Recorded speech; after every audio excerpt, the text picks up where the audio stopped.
Hello friends. आज का हमारा वीडियो बहुत ही खास होने वाला है क्योंकि आज हम हिंदी का संपूर्ण व्याकरण पढ़ने वाले हैं। आज का एक ही वीडियो में हम हिंदी का पूरा व्याकरण कवर कर लेंगे। एक भी व्याकरण ऐसा नहीं होगा जो छूटेगा, तो आप सभी वीडियो को पूरा इत्मीनान के साथ देखिए और व्याकरण का एक एक टॉपिक हम अच्छे से पढ़ेंगे। सभी टॉपिक को पहले परिभाषा पढ़ेंगे, उसके भेद पढ़ेंगे और उदाहरण के साथ सब चीज़ों को समझेंगे। बस आप वीडियो को कंटिन्यू पूरा देखते जाइए। वीडियो थोड़ा सा लंबा होगा, लेकिन हाँ, आप एक बात से संतुष्ट रहिएगा कि आपका व्याकरण, आज हिंदी का व्याकरण का कोई भी टॉपिक नहीं छूटेगा। तो चलिए अब वीडियो को आगे बढ़ाते हैं और देखते हैं वीडियो में क्या क्या है। तो सबसे पहले वीडियो में वर्ण विचार, जिसे हम वर्णमाला भी कहते हैं, वो पढ़ेंगे। उसके बाद शब्द विचार पढ़ेंगे, संज्ञा पढ़ेंगे, सर्वनाम पढ़ेंगे, विशेषण पढ़ेंगे, कारक पढ़ेंगे और क्रिया, विराम, चीज, समाज, सभी चीज़ों को हम एक एक करके पढ़ेंगे। सब चीज़ों को पूरे डिटेल्स के साथ देखने की कोशिश करेंगे। तो चलिए हम वीडियो को आगे बढ़ाते हैं और सबसे फर्स्ट वर्णमाला से शुरू करते हैं, क्योंकि हमारा हिंदी व्याकरण वर्णमाला से ही शुरू होता है। तो देखिए वर्णमाला दोस्तों, वर्णों की व्यवस्थित समूह को वर्णमाला कहते हैं। यहाँ व्यवस्थित भी हो सकता है और क्रमगत, यानी कि क्रम से, यानी कि वर्णों के क्रमगत समूह को वर्णमाला कहते हैं। और हर भाषा की अपनी एक वर्णमाला होती है। जैसे हिंदी देवनागरी लिपि में लिखी जाती है, वैसे ही लिपि अलग होता है हर भाषा का, वैसे ही वर्णमाला हर भाषा का अलग होता है। हम इंग्लिश पढ़ते हैं तो वहाँ देखते हैं ABCD ऐसे होता है वर्णमाला। हिंदी पढ़ते हैं तो वहाँ क ख ग होता है। अब वर्णमाला शुरू होता है वर्णों से।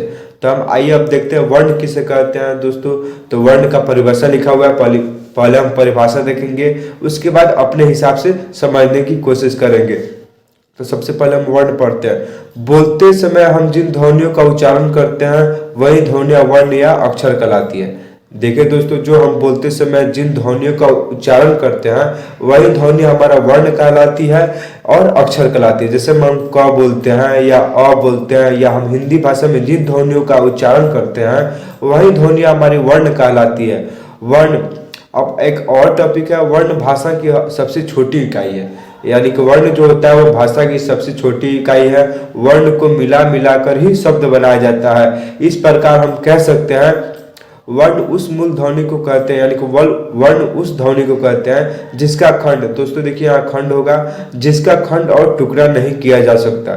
ये बचपन से हम याद करते हुए आए हैं कि वर्ण किसे कहते हैं। तो वर्ण उस मूल ध्वनि कहते हैं जिसका खंड और टुकड़ा नहीं किया जा सकता। दोस्तों जैसे ये कर्ण, क हो गया, ये एक वर्ण है, तो आप इसका खंड कैसे कर सकते हैं? ना इसका खंड होगा ना टुकड़ा होगा। इसलिए हम इस परिभाषा से देखते हैं कि वर्ण उसे कहते हैं जिसके खंड और टुकड़े नहीं होते। तो यही होता है हमारा, आप समझ गए होंगे, उम्मीद है आप। अब चलिए वीडियो को आगे बढ़ाते हैं और देखते हैं। वर्ण भाषा की सबसे छोटी इकाई है जिसके टुकड़े और खंड नहीं किए जा सकते। वही बात है जो दोस्तों हम पहले पढ़े हैं। अब आइए आप वीडियो को आगे बढ़ाते हैं। हिंदी भाषा में कुल 52 वर्ण होते हैं। दोस्तों आपको याद रखना पड़ेगा, 52 वर्ण होते हैं। ये ऑब्जेक्टिव क्वेश्चन में पूछे जाते हैं कि वो हिंदी भाषा में कुल कितने वर्ण होते हैं। तो आपको याद रखना चाहिएगा कि वर्ण हिंदी भाषा में कुल 52 वर्ण होते हैं।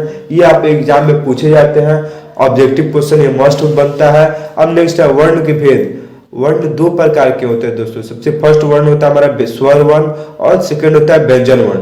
स्वर वर्ण के बारे में आइए पढ़ते हैं, उसके बाद व्यंजन के वर्ण के बारे में पढ़ेंगे। वर्ण को देखिए, स्वर्ण वर्ण, इसको हम भवेल भी कहते हैं। स्वर्ण वर्ण की संख्या कितनी होती है हिंदी में दोस्तों? आपको पता होगी, स्वर्ण वर्ण की संख्या 11 होती है और व्यंजन वर्ण की संख्या 33 होती है। ये सभी भी क्वेश्चन हमारे एग्जाम में पूछे जाते हैं ऑब्जेक्टिव में। तो ये सभी टॉपिक इंपॉर्टेंट है। आप सभी चीज़ों को एक एक करके अच्छे से याद करते हुए और नोट करते हुए चलिएगा कि वर्ण हमारा कुल होता है 52, जिसमें स्वर्ण 11 होता है और व्यंजन 33 होता है। अब आइए स्वर वर्ण के बारे में पढ़ते हैं। ऐसे वर्ण जिनका उच्चारण स्वतंत्र होता है, यानी कि ऐसे वर्ण जो मुंह से बिना किसी रुकावट से निकलता हो, उसे स्वर्ण वर्ण कहते हैं। स्वरों का उच्चारण करते समय हम केवल ओठ और तालु का उपयोग करते हैं। यानी कि जो स्वर्ण वर्ण होता है इसका उच्चारण हम सिर्फ ओठ और तालु, यानी जो जीभ के ऊपर होता है उसके हेल्प से करते हैं। हिंदी भाषा में कुल 11 स्वर्ण होते हैं जो हम अभी बताए ऊपर। वे इस प्रकार है: अ, आ, ई, उ, री, ए, ऐ, ओ, औ। देखिए दोस्तों, ये 11 जो हमारा स्वर्ण वर्ण है। अब इसके भेद देखते हैं। स्वरों के मुख्यतः 3 भेद होते हैं: ह्रस्व स्वर, दीर्घ स्वर और प्लुत स्वर। अब आइए सबसे फर्स्ट ह्रस्व स्वर के बारे में पढ़ते हैं। ऐसे स्वर जिनके उच्चारण में सबसे कम समय लगता हो। वे ह्रस्व स्वर कहलाते हैं। यानी कि ऐसे वर्ण जिनका उच्चारण मुख से बिना किसी रुकावट और जल्दी से हो जाता हो। देखिए दोस्तों, सबसे आप याद करने का ट्रिक यही होगा, जिनका उच्चारण में सबसे कम समय लगता है उसे क्या कहते हैं, उसे ह्रस्व स्वर कहते हैं। देखिए 4 ह्रस्व स्वर होते हैं, सभी स्वरों में सिर्फ 4 ही ह्रस्व स्वर होते हैं, जो है अ ई उ री। ये सभी ह्रस्व स्वर है, इन्हें मूल स्वर भी कहते हैं। आप याद रखिएगा, कहीं पूछ सकता है 1 नंबर से। अब दीर्घ स्वर देखते हैं दोस्तों, ऐसे स्वर जिनके उच्चारण में ह्रस्व स्वर से 2 गुना समय लगता हो। देखिए दोस्तों, ह्रस्व स्वर का उच्चारण करने में सबसे कम समय लगता हो, लेकिन उससे थोड़ा ज्यादा समय लगे, यानी उससे 2 गुना समय लगता हो, उसे दीर्घ स्वर कहते हैं। ऐसे वर्ण जिनका उच्चारण में ह्रस्व स्वर से 2 गुना ज्यादा समय लगता हो, उसे क्या कहते हैं, उसे दीर्घ स्वर कहते हैं। हमारी वर्णमाला में 7 दीर्घ स्वर है, वो इस प्रकार है, आ बड़ी आ, ई बड़ी, बड़ी ऊ, ए ऐ ओ औ। देखिए दोस्तों, ये जो है हमारी 7 दीर्घ स्वर है, जिनके उच्चारण में ह्रस्व स्वर से कितना 2 गुना ज्यादा समय लगता है। अब आइए प्लुत स्वर के बारे में पढ़ते हैं। ऐसे स्वर जिनके उच्चारण में ह्रस्व स्वर से 3 गुना समय लगता हो। यानी कि जो दोस्तों ह्रस्व स्वर हम पढ़े, जिसका उच्चारण में सबसे कम समय लगता हो, इससे 3 गुना अधिक समय लगे, उसे क्या कहते हैं, उसे प्लुत स्वर कहते हैं। प्लुत स्वर का चिन्ह ये होता है ओम, ओ जैसे राम, ओम। इसमें ह्रस्व स्वर से 3 गुना ज्यादा समय लगता है। दोस्तों, अब हमारा स्वर खत्म हो गया, अब हम व्यंजन के बारे में पढ़ेंगे, जिसे इंग्लिश में कॉन्सोनेंट कहते हैं। देखिए इसका परिभाषा है, ऐसे वर्ण जिनका स्वतंत्र उच्चारण नहीं होता है। यानी कि जो स्वर्ण वर्ण थे उसका स्वतंत्र उच्चारण था, इसका स्वतंत्र नहीं होता है। इससे मुख से जो उच्चारण होता है उसमें रुकावट आता है, एवं इन्हें बोलने के लिए स्वरों की सहायता लेनी पड़ती है। यानी कि व्यंजन वर्ण को बोलने के लिए स्वर वर्ण की सहायता लेनी पड़ती है। वर्णमाला में कुल 33 व्यंजन होते हैं।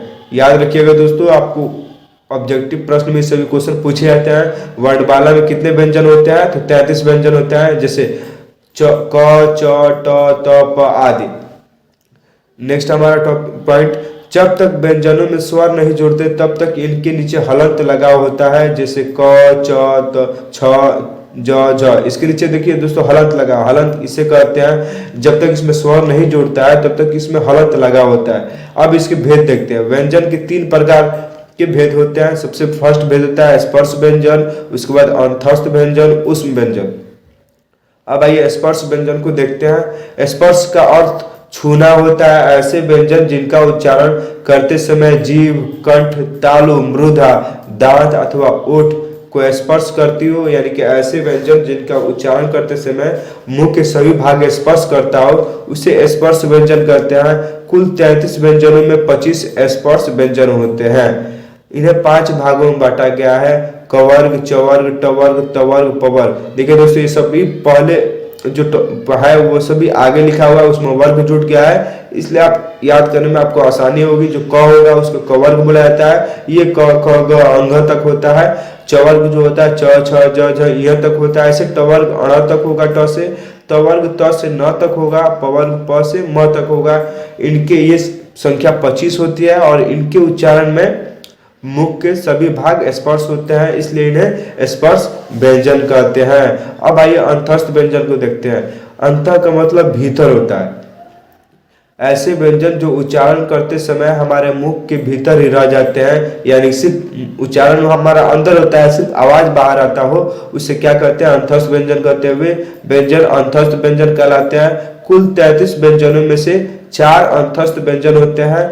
जैसे देखिए दोस्तों, य, र, ल, व, ये सभी अंतस्थ व्यंजन है, जिनका उच्चारण करते समय मुख के भीतर रह जाते हैं हमारे उच्चारण और आवाज निकलते हैं।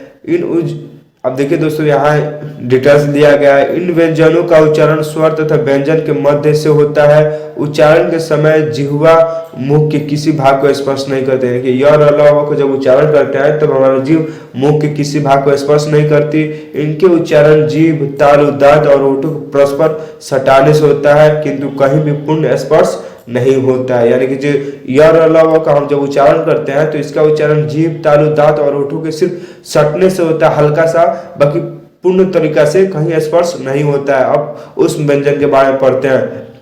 जैसा कि हम जानते हैं कि उष्म का अर्थ गर्म होता है, यानी गर्म होता है दोस्तों। ऐसे वर्ण जिनका उच्चारण करते समय वायु मुख से रगड़ खाकर उष्मा पैदा करती हो, यानी उच्चारण के समय मुख से गर्म हवा निकलती हो। देखिए दोस्तों, जब उष्म व्यंजन का हम उच्चारण करते हैं तो हमारे मुख से बहुत तेज हवा निकलती है और वह हवा गर्म होती है। अब एग्जाम्पल देखिएगा तो इसे और अच्छे से समझिएगा। उष्म व्यंजन 4 होते हैं, तलाबे स, धन स, मुधन स, ध। देखिए दोस्तों, ये उष्म व्यंजन है। जब इसका आप उच्चारण कीजिएगा तो मुख से बहुत तेज हवा निकलती है और वह हवा गर्म निकलती है। दोस्तों, आप जितना भी हम बता रहे हैं एग्जाम्पल, वो सभी कॉपी में नोट कर लीजिएगा, जिससे आपको बाद में रिवाइज करने में आसानी होगी। नेक्स्ट हमारा संयुक्त व्यंजन, ये भी एक व्यंजन है। ऐसे व्यंजन जो 2 या 2 से अधिक व्यंजनों के मेल से बनते हैं वे संयुक्त व्यंजन कहलाते हैं। जो 2 व्यंजन से मेल से जो बनते हैं उसे क्या कहते हैं? संयुक्त व्यंजन। हिंदी वर्णमाला में कुल 4 संयुक्त व्यंजन होते हैं, छ, त्र, ज्ञ, स्र। देखिए दोस्तों, ये नोट कर लीजिएगा, एक एक पॉइंट इंपॉर्टेंट है। अब देखिए, अंगों के आधार पर व्यंजन का वर्गीकरण किया गया, यानी कौन से व्यंजन है जो उच्चारण करने में हमारे शरीर के कौन कौन से अंग को स्पर्श करती है, उसके आधार पर वर्गीकरण। तो सबसे फर्स्ट हम देखेंगे कंठ है, यानी गले से उच्चारण करते समय कौन से स्पर्श होते हैं? तो गले से उच्चारण करते समय क, ख, ग, घ, अंग स्पर्श होता है। दोस्तों, ये सभी ऑब्जेक्टिव प्रश्न पूछे जाते हैं हमारे एग्जाम में, इसलिए आप इस सभी पॉइंट को नोट करिएगा। ये सभी दिखने में बहुत आसान लग रहा हो, लेकिन आप एग्जाम में 1 नंबर इससे खो देते हैं, तो आप इसे मजाक में मत लीजिएगा। आप सभी नोट कर लीजिएगा और रिवाइज कीजिएगा, देखिएगा एग्जाम में आपका 1 नंबर नहीं छूटेगा। नेक्स्ट हमारा तालु है, यानी कि कठोर तालु से जो टच होता है, स्पर्श होता है, वह है च, छ, ज, झ, य और य और तलाबे स। नेक्स्ट हमारा मूर्धन्य से जो स्पर्श होता है, यानी कि इसको कठोर तालु के अगले भाग से भी समझ सकता है। यह स्पर्श होता है ट, ठ, ड, ढ, अड़ और अंग। अब देखिए, ढ है दोस्तों, स है। नेक्स्ट हमारा दंत, यानी कि दांतों से जो स्पर्श होता है वो कौन है? देखिए, स्पर्श का मतलब यह होता है जब हम इस व्यंजनों का उच्चारण करते हैं तो जो हमारे जीभ होता है वह दांतों से स्पर्श होता है। जैसे दांत लिखा है तो दांत से स्पर्श होगा, कठोर तालु से टकराएगा, गले से टकराएगा, यानी कि उससे सटेगा तो वहीं से स्पर्श करते हैं। लेकिन जीभ हमारे जिस भाग से स्पर्श होता हो वही भाग यहाँ लिखा गया है। दंत से हमारा, यानी दांतों से जो जीभ स्पर्श होगा उच्चारण करते समय वह होगा त से, थ से, द, न, ध और न से। वर्तस से, यानी दांतों के मूल से, स, ज, र, ल और ओठ से, यानी कि ओठों से तो स्पर्श होगा प, फ, ब, भ, म। आप स्पर्श करके भी देख सकते हैं। जब आप प, फ का स्पर्श उच्चारण करते होंगे तो आपको सिर्फ ओठ स्पर्श होगा, टच होता होगा, इसलिए से इनका उच्चारण ओठों से होता है। दंतोष्ठ है, यानी निचले ओठ और ऊपरी दांतों से। देखिए दोस्तों, इससे क्या स्पर्श होता है? व और फ। अब स्वर यंत्र से ह। दोस्तों, इस भी को नोट कर लीजिएगा, एक बार और अच्छे से देखिएगा तो समझ में आएगा। अब आइए हम शब्द विचार के बारे में पढ़ते हैं। देखिए दोस्तों, हमारा वर्णमाला खत्म हो गया, अब शब्द विचार के बारे में पढ़ते हैं। हिंदी व्याकरण के 3 खंड होते हैं, वर्ण, शब्द और वाक्य। देखिए दोस्तों, वाक्य विचार, जिसमें हम वाक्य विचार वर्ण तो पढ़ लिया, अब हमारा क्या बचता है? शब्द विचार। शब्द विचार हिंदी व्याकरण का दूसरा भाग है। इसके अंतर्गत ध्वनियों के मेल से बने सार्थक वर्ण समूह जैसे भेद, उपभेद, संधि, विच्छेद आदि को पढ़ा जाता है। तो सबसे पहले हम शब्द किसे कहते हैं, शब्द का परिभाषा देखते हैं। एक से अधिक ध्वनियों, यानी ध्वनियों क्या कहते हैं? वर्ण भी कहते हैं। एक से अधिक ध्वनियों के मेल से बने सार्थक शब्द, ध्वनि समूह को शब्द कहते हैं। यानी कि सार्थक क्या हो, जिसका अर्थ होता है उसे सार्थक बोलते हैं। यानी कि एक या एक से अधिक ध्वनियों को जब मिला के जब कोई शब्द बनाया जाता है तो उसे हम क्या कहते हैं? शब्द कहते हैं। जैसे क हमारा एक वर्ण हो गया, ल हमारा एक वर्ण हो गया, म एक वर्ण हो गया। इन सभी वर्णों को मिला के एक शब्द बनाया गया जिसको क्या कहते हैं? कलम कहते हैं, जिसका एक शाब्दिक अर्थ होता है। तो ऐसे सभी एक या एक से अधिक ध्वनियों को मिला के जब कोई शब्द बनाया जाता है तो उसे क्या कहते हैं? शब्द। एग्जाम्पल दिया गया जैसे फूल, लड़का आदि। अब शब्दों का वर्गीकरण देखते हैं। देखिए दोस्तों, शब्दों का वर्गीकरण 4 तरह से होता है। यानी कि पहले शब्दों के 4 भेद होते हैं, इनके वर्गीकरण के आधार पर इनके भेद होता है। तो सबसे फर्स्ट हमारा इनका वर्गीकरण होता है प्रयोग के आधार पे। बनावट या रचना, ये दोस्तों इस पे आप ध्यान मत दीजिएगा, भेद गलत लिखा गया है। शब्दों का वर्गीकरण देखिएगा, चार तरह से शब्दों का भेद होता है, यानी कि वर्गीकरण होता है। सबसे फर्स्ट होता है प्रयोग के आधार पे, नेक्स्ट होता है बनावट या रचना के आधार पे, उसके बाद अर्थ के आधार पे होता है, और उत्पत्ति एवं स्रोत के आधार पे होता है। तो सबसे फर्स्ट हम प्रयोग के आधार पे शब्दों का वर्गीकरण पढ़ेंगे। देखिए दोस्तों, प्रयोग के आधार पे शब्दों के दो भेद होते हैं। सबसे फर्स्ट होता है विकारी शब्द, और उसके बाद और आएगा अविकारी शब्द होता है। सबसे फर्स्ट हम विकारी शब्द के बारे में पढ़ते हैं। वाक्यों में प्रयोग करते समय लिंग, कारक, वचन आदि के अनुसार जिन शब्दों का रूप में परिवर्तन होता है उन्हें विकारी शब्द कहते हैं। देखिए दोस्तों, ये परिभाषा हो गया। अब हम समझने के लिए आपको बताते हैं, जिन शब्दों का रूप लिंग, कारक और वचन के अनुसार चेंज हो जाता हो उससे हम विकारी शब्द कहते हैं। जैसे में लड़का हो गया, ये एक शब्द है, ये एक वचन हो गया। अब दो तीन बच्चा होगा तो उससे क्या होगा, लड़को हो जाएगा। तो ये अपना रूप चेंज कर लिया, वचन इसे वचन के अनुसार ये अपना जो लिंग मतलब वचन था वो चेंज कर लिया, ये शब्द रूप चेंज कर लिया। लड़का से लड़को बन जाएगा, लड़का से लड़की बन जाएगा, लिंग भी चेंज कर लेगा। ऐसे शब्द इसलिए कहा गया, ऐसे शब्द जो लिंग, कारक और वचन के अनुसार अपना रूप परिवर्तन कर लेता है उसे क्या कहते हैं, विकारी शब्द कहते हैं। उम्मीद करते हैं आपको समझ में आ गया होगा, और एग्जाम्पल देखिएगा तो समझ में आएगा। अब देखिए, जैसे लिंग, यहाँ लिंग के अनुसार चेंज दिया गया। जैसे लड़का है, लड़का खेलता है, और लड़की खेलती है, कोई गर्ल खेलती है तो उसे क्या कहते हैं, लड़की खेलती है। तो जो लड़का था वो सब चेंज हो गया लिंग के अनुसार, पुरुष से महिला हो गई, तो ये सब चेंज हो गया, तो इसे क्या कहेंगे, विकारी कहेंगे। नेक्स्ट हमारा आप कारक के अनुसार चेंज देखिए, लड़का खेलता है, इसमें कारक लग जाएगा, तो को कारक लग गया, तब क्या हो गया, लड़के को खेलने दो। वचन के अनुसार चेंजिंग देखिए दोस्तों, लड़का खेलता है और लड़के खेलते हैं, ये इसमें एक लड़का खेलता है, उसमें लड़के 2 या 4 या अधिक लड़की की संख्या बढ़ गई, इसलिए ये बहुवचन हो गया है, सब सिंगल था, लड़के खेलते हैं। विकारी शब्द 4 प्रकार के होते हैं, संज्ञा, सर्वनाम, विशेषण, क्रिया। अब अविकारी शब्द पढ़ते हैं दोस्तों, जिन शब्दों के रूप में कोई परिवर्तन नहीं होता, यानी कि विकारी शब्द वह था जिसका रूप लिंग, वचन, कारक के अनुसार चेंज हो जाता था, लेकिन विकारी शब्द वह होता है जिनका रूप कभी चेंज नहीं होता। यहाँ देखिए परिभाषा पढ़िए एक बार और, जिन शब्दों के रूप में कभी परिवर्तन नहीं होता उन्हें अविकारी शब्द कहते हैं। सभी क्रिया विशेषण, संबंध बोधक, समुच्चय बोधक तथा विस्मय अधिक बोधक अव्यय शब्द अविकारी का शब्द कहलाते हैं। अब उदाहरण देखिए दोस्तों, जो अविकारी शब्द ऐसे कौन से होते हैं जो कभी चेंज नहीं होते हैं, तो देखिए दोस्तों, तथा, किंतु, परंतु, अधिक, तेज आदि, ये सभी शब्द आपको न लिंग के अनुसार चेंज होगा, न वचन के, न कारक के अनुसार। एक वचन में भी यही उपयोग होगा, बहुवचन में भी यही उपयोग होगा। तो इन सबों का रूप कभी चेंज नहीं होता। आप ऐसे अब एक बार और रिवाइज कर लीजिए, जिन शब्दों का रूप चेंज हो जाता होगा उसे विकारी शब्द कहते हैं, और जिन शब्दों का रूप चेंज नहीं होता है उसे अविकारी शब्द कहते हैं। अब चलिए बनावट या रचना के आधार पर शब्दों का वर्गीकरण देखते हैं। बनावट या रचना के आधार पर शब्दों के 3 भेद होते हैं। पहला होता है रूढ़ शब्द। अब आइए रूढ़ शब्द देखते हैं, ऐसे शब्द जो किसी निश्चित अर्थ को प्रकट करते हैं, लेकिन अगर टुकड़े या खंड कर दिया जाए तो वह निरर्थक हो जाते हैं। देखिए दोस्तों, ऐसे शब्द जिनका एक निश्चित अर्थ होता है लेकिन टुकड़ा कर दिया जाए तो कोई अर्थ नहीं बनेगा।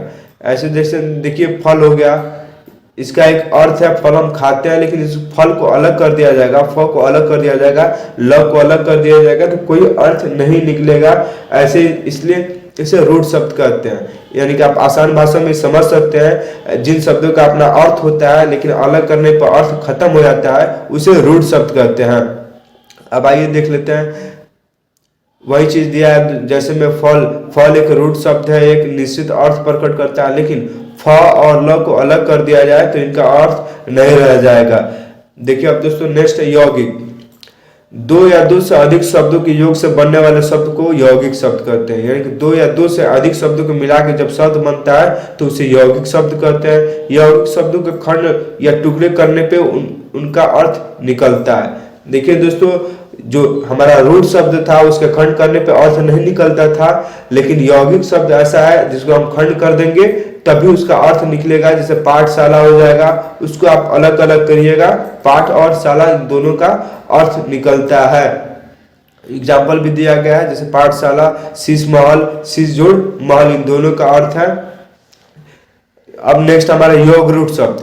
कुछ शब्द ऐसे होते हैं जो एक या एक से अधिक शब्दों के मेल से बनते हैं, किंतु अपने सामान्य अर्थ का बोध न करा के किसी विशेष अर्थ का बोध कराते हैं। देखिए दोस्तों, योगरूट शब्द ऐसा होता है जो अपना अर्थ ना देके किसी दूसरे का विशेष का अर्थ देता हो, उसे योगरूट शब्द कहते हैं। आप आसान भाषा में समझ सकते हैं, यानी कि जिस शब्द का अपना अर्थ ना हो, उसका एक विशेष अर्थ हो, उसे क्या कहते हैं, तो उसे ही योगरूट शब्द कहते हैं। रिवाइज कर लीजिए।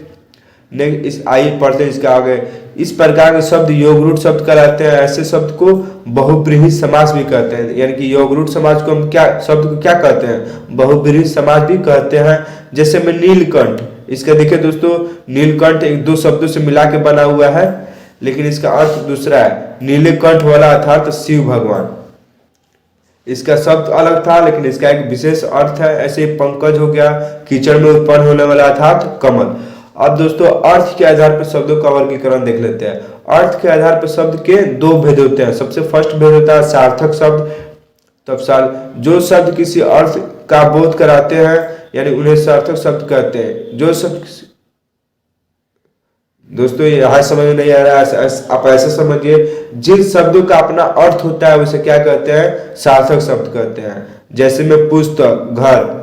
आप समझ में आ गया होगा दोस्तों, परिभाषा ये सही तरीके से नहीं लिखा गया है, आप आसान भाषा में याद कीजिए। जिन शब्दों का अपना अर्थ होता है उसे सार्थक शब्द कहते हैं। निरर्थक शब्द, जिन शब्दों से कोई अर्थ ना निकले, ये सही लिखा है, जिन शब्दों से कोई अर्थ ना निकले उन्हें निरर्थक शब्द कहते हैं। जैसे रोटी, रोटी एक सार्थक शब्द हो गया। ओटी, ओटी से कोई अर्थ न निकलता तो ये ओटी एक निरर्थक शब्द हो गया। खाना वाना, खाना एक सार्थक शब्द हो गया, ये वाना निरर्थक शब्द हो गया। ऐसे ही ताला वाला, ताला एक सार्थक शब्द हो गया, वाला एक निरर्थक शब्द हो गया। अब रिवाइज कर लीजिए, जिन शब्दों से कोई अर्थ न निकले उन्हें निरर्थक शब्द कहते हैं। अब आइए दोस्तों, उत्पत्ति या स्रोत के आधार पर शब्दों का वर्गीकरण पढ़ते हैं। देखिए दोस्तों, उत्पत्ति के आधार पर शब्द के चार भेद होते हैं। सबसे फर्स्ट भेद होता है तत्सम शब्द। ऐसे शब्द जिनका उत्पत्ति संस्कृत भाषा से हुई और वे हिंदी भाषा में बिना किसी परिवर्तन के प्रयोग में लाने लगे, ऐसे शब्द तत्सम शब्द कहलाते हैं। देखिए दोस्तों, अब आसान भाषा में समझिए, ऐसे शब्द जिनका उत्पत्ति संस्कृत से तो हुआ है लेकिन हिंदी में सेम उसी रूप में प्रयोग लाए जाते हैं, उन्हें तत्सम शब्द कहते हैं। समझ में आ गया होगा दोस्तों। जैसे दूध, पुष्प, दही, इनका निर्माण क्या संस्कृत से हुआ है, हिंदी में भी उपयोग होता है लेकिन बिना रूप बदले, यानी कि तत्सम शब्द जो संस्कृत से सीधे लिए गए हैं और उसी रूप में उपयोग किए जाते हैं। तद्भव शब्द, ऐसे शब्द जिनकी उत्पत्ति संस्कृत भाषा से हुई है लेकिन उनका रूप बदल के हिंदी में प्रयोग किया जाता है, तद्भव शब्द कहलाते हैं। यानी कि ऐसा शब्द जो संस्कृत से उत्पत्ति हुआ है लेकिन उनका रूप हिंदी में बदल दिया गया है, उसे तद्भव शब्द कहते हैं। देखिए दोस्तों, आप समझिए, जिनका रूप नहीं बदला, जो संस्कृत से लिए गए हैं, उन्हें तत्सम शब्द कहते हैं, और जिनका रूप बदल गया, संस्कृत से लिए गए हैं, उन्हें क्या कहते हैं, उन्हें तद्भव शब्द कहते हैं। अब आइए देशज शब्द, इसको हम आसान भाषा में पहले बता देते हैं। ऐसे शब्द जो अपने देशों के अलग अलग भागों से लिए गए हैं और वह उसी रूप में उपयोग किए जाते हैं, उन्हें देशज शब्द कहा जाता है। अब आइए परिभाषा एक बार पढ़ लेते हैं। जो शब्द देश के अलग अलग हिस्सों से आए हैं उन शब्दों को देशज शब्द कहते हैं। यहाँ देखिए दोस्तों, यहाँ लिखा हुआ है, ऐसे शब्द स्थानीय बोलियों से उत्पन्न होते हैं और उसके बाद हिंदी में जुड़ जाते हैं। जैसे लोटा, पगड़ी, झाड़ू, ठोकर, खिड़की, ये सब अभी अपने ही देश की भाषाएं अलग अलग हिस्से से आई हैं और वह भाषा को, उस शब्द को उसी रूप में प्रयोग किया जाता है। विदेशी शब्द, नाम से ही आपको पता चल गया होगा, विदेशों से जो भाषा आए हैं और ज्यों कहते हो हमारे देश में उपयोग होते हैं उसे विदेशी शब्द कहते हैं। अब परिभाषा द्वारा पढ़ लेते हैं। विदेशी भाषाओं से हिंदी में ज्यों कहते हुए बिना किसी बदलाव के प्रयोग किए जाते हैं, उन्हें विदेशी शब्द कहते हैं। जैसे स्कूल, स्कूल एक विदेशी शब्द है, हमारे देश में ऐसे ही उपयोग होता है। डॉक्टर, कागज, कर्फ्यू, कारतूस आदि। अब नेक्स्ट हमारा नोट्स है दोस्तों, ये एक नोट्स है, आप नोट्स याद रखिएगा। दो भिन्न भिन्न भाषाओं के मेल से बने शब्दों के संकर शब्द कहते हैं। दो भिन्न भिन्न भाषाओं के मेल से बने शब्दों के संकर शब्द कहते हैं। जैसे लाठीचार्ज, देखिए दोस्तों, यहाँ देशज और विदेशी शब्द का मिक्स है। लाठी है अपना देशज शब्द और चार्ज हमारा विदेशी शब्द हो गया, यानी कि विदेशों से आया है और उसी रूप में उपयोग होता है। लाठी हमारा देशज शब्द हो गया। तो ये दोनों को मिला के जो शब्द बनता है उसे हम संकर शब्द कहते हैं। ठीक है, आप याद कर लीजिएगा, नोट्स भी कर लीजिएगा। चलिए अब आगे वीडियो को आगे बढ़ाते हैं। अब संज्ञा देखते हैं दोस्तों। यहाँ से हमारा शब्द विचार खत्म हो गया, अब संज्ञा आ गया। ये रुकिए, हटा देते हैं दोस्तों, हटेगा, 1 मिनट समय लगेगा।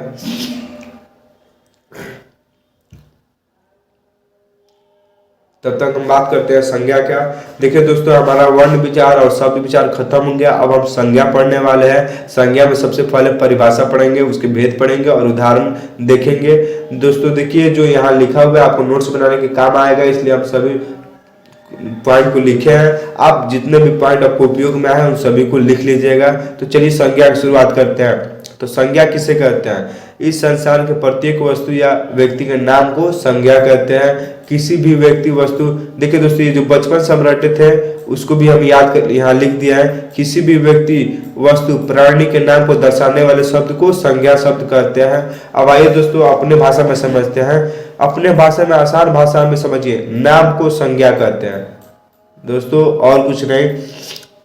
नाम को संज्ञा कहते हैं, चाहे कोई भी नाम हो, कोई भी देश का, कोई भी वस्तु स्थान, किसी का भी नाम हो, उन सभी नाम को हम क्या कहते हैं? संज्ञा कहते हैं। आप आज से याद रखिएगा कि नाम को ही हम संज्ञा कहते हैं। चाहे किसी कोई भी ऐसा जानवर होगा, व्यक्ति होगा, उसका नाम तो होगा, जब नाम होगा तो वह संज्ञा होगा। अब आइए संज्ञा का एग्जाम्पल देखते हैं। देखिए दोस्तों, जयपुर, चारपाई, बैलगाड़ी, प्रेम, गुस्सा, दया, ये सभी संज्ञा है। इनका नाम इसलिए संज्ञा है। अब संज्ञा के भेद पढ़ेंगे तो और समझ में आएगा। संज्ञा के उदाहरण भी दिया गया है दोस्तों। व्यक्ति के नाम, आप जब नोट्स बनाइएगा इन सभी चीजों को लिख लीजिएगा ताकि आपको रिवाइज करने में दिक्कत नहीं होगा। व्यक्ति के नाम में नाम है रमेश, अजय, विराट कोहली, नवदीप, राकेश, शंकर। वस्तु के नाम कलम, डंडा, चारपाई, कंघी, ये सभी संज्ञा है। गुण, सुंदरता, ईमानदारी, बेईमानी, चालाकी। भाव का नाम है प्रेम, गुस्सा, आश्चर्य, दया, करुणा, क्रोध। स्थान का नाम है आगरा, दिल्ली, जयपुर, ये सभी संज्ञा है। अब संज्ञा के भेद पढ़ेंगे। सबसे फर्स्ट इसका भेद होता है व्यक्तिवाचक संज्ञा, उसके बाद जातिवाचक संज्ञा, उसके बाद भाववाचक संज्ञा, समूहवाचक संज्ञा, द्रववाचक संज्ञा। संज्ञा के 5 भेद होते हैं दोस्तों। क्वेश्चन अब पूछा जाता है संज्ञा के कितने भेद होते हैं, ये ऑब्जेक्टिव प्रश्न में एक एक नंबर से बन जाता है, तो आप ध्यान रखिएगा। संज्ञा के 5 भेद होते हैं। आप चलिए पांचों भेद को एक एक करके अच्छे से देखेंगे। सबसे पहले हम व्यक्तिवाचक संज्ञा का देखते हैं। देखिए दोस्तों, नाम में इसका परिभाषा छूटा हुआ है। व्यक्ति यानी कि किसी व्यक्ति के नाम को क्या कहते हैं? व्यक्तिवाचक संज्ञा कहते हैं। ठीक है, यानी इसमें नाम को क्या कहते हैं? व्यक्तिवाचक संज्ञा। किसी व्यक्ति विशेष, स्थान विशेष, देखिए दोस्तों, व्यक्ति नहीं, व्यक्ति के नाम को संज्ञा, मैंने किसी भी चीज को नाम के क्या कहते हैं? व्यक्तिवाचक संज्ञा कहते हैं। परिभाषा समझिएगा तो और समझ में आएगा अच्छे से। किसी व्यक्ति विशेष, स्थान विशेष और वस्तु विशेष के नाम को नाम किसी व्यक्ति विशेष, स्थान विशेष और किसी वस्तु विशेष के नाम के शब्द को व्यक्तिवाचक संज्ञा कहते हैं। देखिए दोस्तों, इसे इंग्लिश में क्या बोलते हैं? इंग्लिश में लिख देते हैं, आपको समझ में आएगा। इसे प्रोनाउन बोलते हैं ना, प्रॉपर नाउन बोलते हैं दोस्तों। इंग्लिश में इसे प्रॉपर नाउन बोलते हैं। ठीक है, व्यक्तिवाचक संज्ञा किसी भी व्यक्ति विशेष या स्थान विशेष या वस्तु विशेष के नाम को हम क्या कहते हैं? व्यक्तिवाचक संज्ञा कहते हैं। एग्जाम्पल देखिए, जैसे रवि या जयपुर, ये एक शहर है, शहर का नाम है जयपुर, उसे हम क्या कहते हैं? व्यक्तिवाचक संज्ञा। यहाँ रवि नाम प्रत्येक व्यक्ति का नाम नहीं हो सकता, किसी एक का ही नाम होगा, जैसे जयचंद्र, अशोक आदि। देखिए दोस्तों, आप समझ लीजिए, किसी भी वस्तु, स्थान या वस्तु विशेष के नाम को हम क्या कहते हैं? व्यक्तिवाचक संज्ञा कहते हैं। व्यक्तिवाचक संज्ञा में हम जिस व्यक्ति, वस्तु, स्थान की बात करते हैं, यानी व्यक्तिवाचक संज्ञा में यहाँ कहने का मतलब है नाम की बात करते हैं। जैसे श्याम मेरा दुश्मन है, श्याम क्या है? मेरा दुश्मन है, तो श्याम एक मेरा नाउन है, व्यक्तिवाचक नाउन है, यानी कि संज्ञा है। विराट कोहली एक महान बल्लेबाज है। देखिए क्रिकेटर तो बहुत है, लेकिन विराट कोहली का एक नाम लिया गया है। नेक्स्ट हमारा जयपुर में हवा महल है, दिल्ली भारत की राजधानी है, मैं जयपुर में रहता हूँ। ये जितने भी नाम दिया गया है वह सभी एक संज्ञा है। अब आइए जातिवाचक संज्ञा। देखिए दोस्तों, इसको जाति परिभाषा में छिपा है, किसी एक जाति का बोध होगा, इसको हम इंग्लिश में कॉमन नाउन बोलते हैं। आप इंग्लिश में अगर पता होगा तो आप ध्यान रखिएगा, कॉमन नाउन। इसमें एक प्रॉपर नाम नहीं होता है, इसे जाति से बोध किया जाता है। तो आप परिभाषा नाम से ही ढूंढ लीजिएगा, आइए परिभाषा पढ़ते हैं। किसी व्यक्ति विशेष, स्थान विशेष और या किसी वस्तु विशेष की जाति बताने वाले शब्द को जातिवाचक संज्ञा कहते हैं। देखिए दोस्तों, वहाँ सेम यही परिभाषा था, वस्तु विशेष, स्थान विशेष और वस्तु विशेष, उसमें सिर्फ नाम था। यहाँ जाति की जगह में नाम था, इसमें जाति है। जैसे मैं यहाँ पे लिखा होगा शहर, तो शहर तो बहुत है, शहर क्या हो गया कि जातिवाचक संज्ञा, किसी एक शहर का बोध नहीं हो रहा। लेकिन जब शहर का नाम दिया गया हो, जैसे दिल्ली, दिल्ली अगर दे दिया तो दिल्ली क्या हुआ, एक व्यक्तिवाचक नाउन हो गया, संज्ञा हो गया, इसमें नाम दिया गया है। ऐसे ही लड़का, जब लड़का लिखा होगा तब एक जाति का बोध करा रहा है, तो लड़का से कोई डायरेक्ट मतलब लड़का से कोई नहीं समझ पाएगा, इसमें सभी लड़कों का नाम आ जाएगा। इसलिए लड़का क्या एक जाति है, जातिवाचक संज्ञा। और जब कोई लड़का का नाम दिया गया, जैसे रवि नाम दे दिया गया होगा, तब क्या होगा, ये जातिवाचक संज्ञा। लड़का हमारा जातिवाचक संज्ञा हो गया और रवि हमारा क्या हो गया, व्यक्तिवाचक संज्ञा। जैसे पशु, कवि, कुत्ता, बिल्ली, नदी, पहाड़, महासागर, महाद्वीप इत्यादि। अब यहाँ अच्छे डिटेल्स में दिया गया, शेर, गाय, ऊंट, हाथी और खरगोश सभी अलग अलग है। देखिए दोस्तों, ये सभी एक जानवर है। अगर जानवर कहा था तो ये जातिवाचक संज्ञा, एक जानवर जाति से आते हैं, लेकिन इनका नाम दिया गया है तो ये व्यक्तिवाचक संज्ञा होंगे। अब आइए आगे और पढ़ेंगे तो समझ में आएगा, सभी अलग अलग है, लेकिन इन सभी को एक जाति से संबोधित किया जाता है, उस जाति का नाम है जानवर।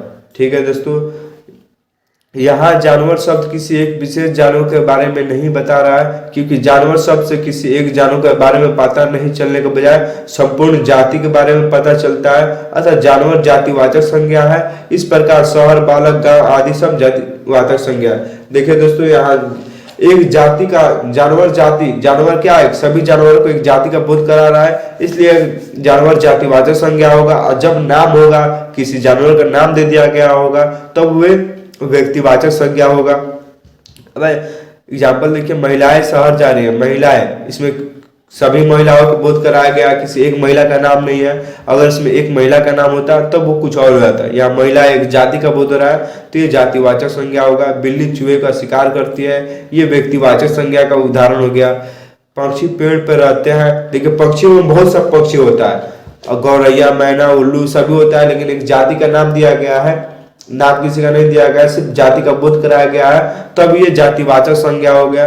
अब आइए भाववाचक संज्ञा। भाववाचक संज्ञा किसे कहते हैं दोस्तों, जिसको हम टच नहीं कर सकते, सिर्फ फील कर सकते हैं, ठीक है, जिसे हम महसूस कर सकते हैं और छू नहीं सकते, उसे हम क्या कहते हैं, भाव कहते हैं। देखिए, किसी भाव, गुण, दशा और अवस्था का ज्ञान करवाने वाले शब्द को भाववाचक संज्ञा कहते हैं। जैसे क्रोध, क्रोध को आप छू नहीं सकते लेकिन आप महसूस कर सकते हैं। प्रसन्नता, प्रेम, आश्चर्य, लालच, जवानी इत्यादि, ये सभी भाववाचक संज्ञा है।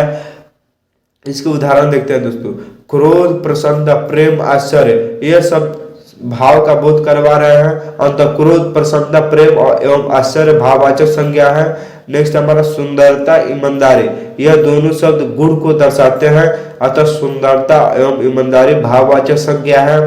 नेक्स्ट हमारा बुढ़ापा, बचपन और सुख, यह शब्द अवस्था को दर्शाते हैं, अतः बुढ़ापा, बचपन एवं सुख भाववाचक संज्ञा है। अब देखिए दोस्तों, समूहवाचक संज्ञा जो 4 नंबर है, अब इससे बात पढ़ते हैं। समूह आप ऐसे ही समझ सकते हैं कि ग्रुप, समूह का आप ग्रुप भी बोल सकते हैं, झुंड भी बोल सकते हैं, यानी कि 2 से अधिक लोगों की समूह होगा। जब भी भीड़ बताया जाएगा, इसमें सिर्फ समूह का बात होगा, जहां अधिक से अधिक लोगों की संख्या होगी या वस्तु की संख्या होगी, वह समूहवाचक संज्ञा में आएगा। अब परिभाषा पढ़ लेते हैं। वे संज्ञा शब्द जो किसी समूह या समुदाय विशेष की स्थिति को प्रकट करते हैं, उन्हें समूहवाचक संज्ञा या समुदायवाचक संज्ञा कहते हैं। जैसे कक्षा, संसद, भीड़, ढेर, दल, सेना, ये देखिए दोस्तों सभी समूह में आते हैं, इसलिए इस सभी को समूहवाचक संज्ञा कहते हैं। और भी एग्जाम्पल दिया गया, पढ़ लीजिएगा। आइए वीडियो को आगे बढ़ाते हैं और इसके एग्जाम्पल देखते हैं। कल संसद में बहुत बहस होगी। देखिए दोस्तों, संसद में क्या होता है, भीड़ होता है, तो ये समूहवाचक संज्ञा में आएगा। हम सभी मेले घूमने गए थे, मेला में क्या है, मेला एक भीड़ भाड़ वाला इलाका है, इसमें लोगों की संख्या ज्यादा होगी, तो ये समूहवाचक संज्ञा में आएगा। भीड़ में भी बहुत से लोग होते हैं, एक लोग से तो भीड़ होता नहीं है, ये भी समूहवाचक में आएगा। भारतीय सेना विश्व की सबसे ताकतवर सेना है। देखिए दोस्तों, भारतीय सेना, इसमें बहुत सी सेना है। द्रववाचक, मटेरियल, इसे मटेरियल भी इंग्लिश में बोलते हैं। तो देखिए दोस्तों, मटेरियल में बहुत सी चीजें आती हैं, आप सभी एग्जाम्पल देखते हैं। मटेरियल से जितने भी चीजें होती हैं वो सभी द्रववाचक संज्ञा में आती है, जैसे सोना, चांदी, हीरा, मोती।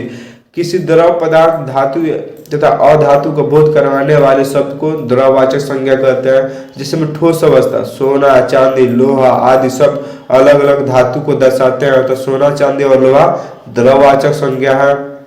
देखिए द्रव अवस्था दिया है, पानी, दूध आदि शब्द द्रव को दर्शाते हैं, तो पानी, दूध द्रववाचक संज्ञा है।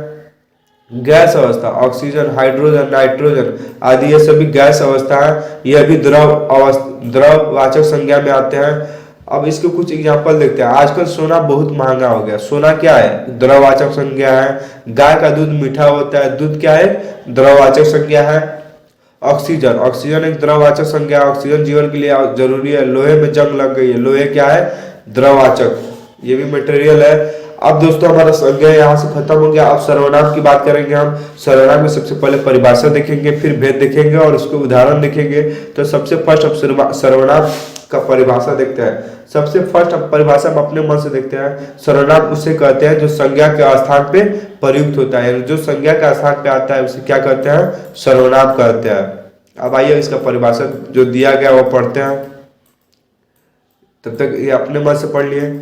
जो संज्ञा, संज्ञा क्या है? जो सर्वनाम के जगह पे, जो बड़े सर्वनाम क्या है? जो संज्ञा के जगह पे आते हैं उसे सर्वनाम कहते हैं। जैसे राम आम खाता है, यहाँ सर्वनाम आएगा, वह आम खाता है।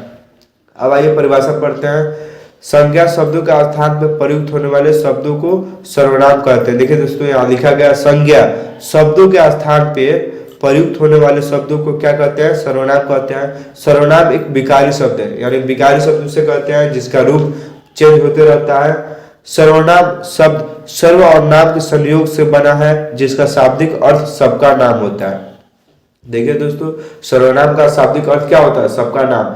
हिंदी में 11 सर्वनाम है। इसका दोस्तों इसका गारंटी नहीं ले सकता है, लेकिन कहीं पढ़े हैं, आपके नॉलेज के लिए लिख दिया है, ये हमारे मन से है। इसका हम गूगल पे ज्यादा इसका विश्वसनीयता नहीं है, आप लिख सकते हैं। 11 सर्वनाम होता है, कहीं हम पढ़े हैं, आप अपने हिसाब से इसको लीजिएगा। हिंदी और के सर्वनाम में मैं, तू, आप, वह, यह, सो, जो, कोई, कुछ, कौन, क्या है। देखिए दोस्तों, मैं क्या है? मैं फर्स्ट पर्सन है। इसका इस्तेमाल वक्ता स्वयं के लिए करता है, यानी कि जब वक्ता कोई मैं का इस्तेमाल वक्ता जो बोलता है वो करता है, यानी कि वक्ता स्वयं के लिए करता है। तू, इस कुछ सेकेंड पर्सन भी बोलते हैं, यानी कि सुनने वाले। मैं बोलने वाला, तू सुनने वाला। तू इसका इस्तेमाल वक्ता की बात सुनने वाले के लिए किया जाता है, यानी कि मैं जो बोल रहा है वो अपने के लिए करता है और जो सुन रहा है उसके लिए तू का इस्तेमाल होता है।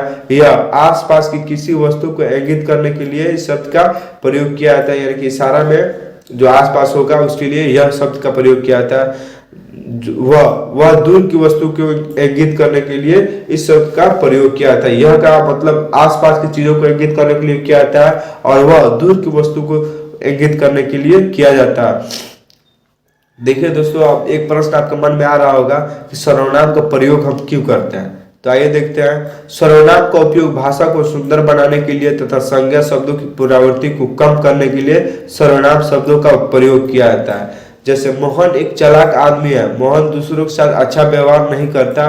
मोहन की एक बेटी है। देखिए दोस्तों, मोहन के बारे में लिखा गया है, अब बार बार मोहन आ रहा है। जैसे मोहन एक चालाक आदमी है, मोहन दूसरों के साथ अच्छा व्यवहार करता है, मोहन की एक बेटी है, मोहन अपनी बेटी से बहुत प्यार करता है। यहाँ मोहन शब्दों की पुनरावृत्ति होती है। इस तरह एक शब्द की बार बार पुनरावृत्ति होने से भाषा की सुंदरता में कमी आती है। सर्वनाम शब्दों की प्रयोग इसी पुनरावृत्ति को खत्म करने के लिए किया जाता है। अब यदि इस उदाहरण में हम सर्वनाम शब्दों का प्रयोग करते हैं तो वाक्य कुछ इस तरह बनेंगे। देखिए दोस्तों, जो मोहन वाला एग्जाम्पल दिया था, अब वहां आप सर्वनाम रख के वाक्य बनाएंगे। तो देखिए, मोहन एक चालाक आदमी है, वह दूसरों के साथ अच्छा व्यवहार करता है। वह यहाँ सर्वनाम मोहन के जगह पे वह आया, जो वह एक सर्वनाम है, वह मोहन एक संज्ञा है। वह दूसरों के साथ अच्छा व्यवहार नहीं करता, उसकी एक बेटी है, उसकी भी क्या है? सर्वनाम है। जो मोहन के जगह पर आया है वह अपनी बेटी से बहुत प्यार करता है। देखिए दोस्तों, जब सर्वनाम इसमें लगा दिया गया तो शब्द वाक्य हमारा कितना खूबसूरत बन गया। बार बार मोहन की पुनरावृत्ति नहीं हो रही है। इस तरह आप देख सकते हैं कि मोहन की जगह अलग अलग सर्वनाम शब्दों का प्रयोग करने से वाक्य किस तरह बदल गया। अब दोस्तों सर्वनाम के कितने भेद होते हैं ये देखते हैं। सर्वनाम के 6 भेद होते हैं। आइए दोस्तों हम भेद को देखते हैं।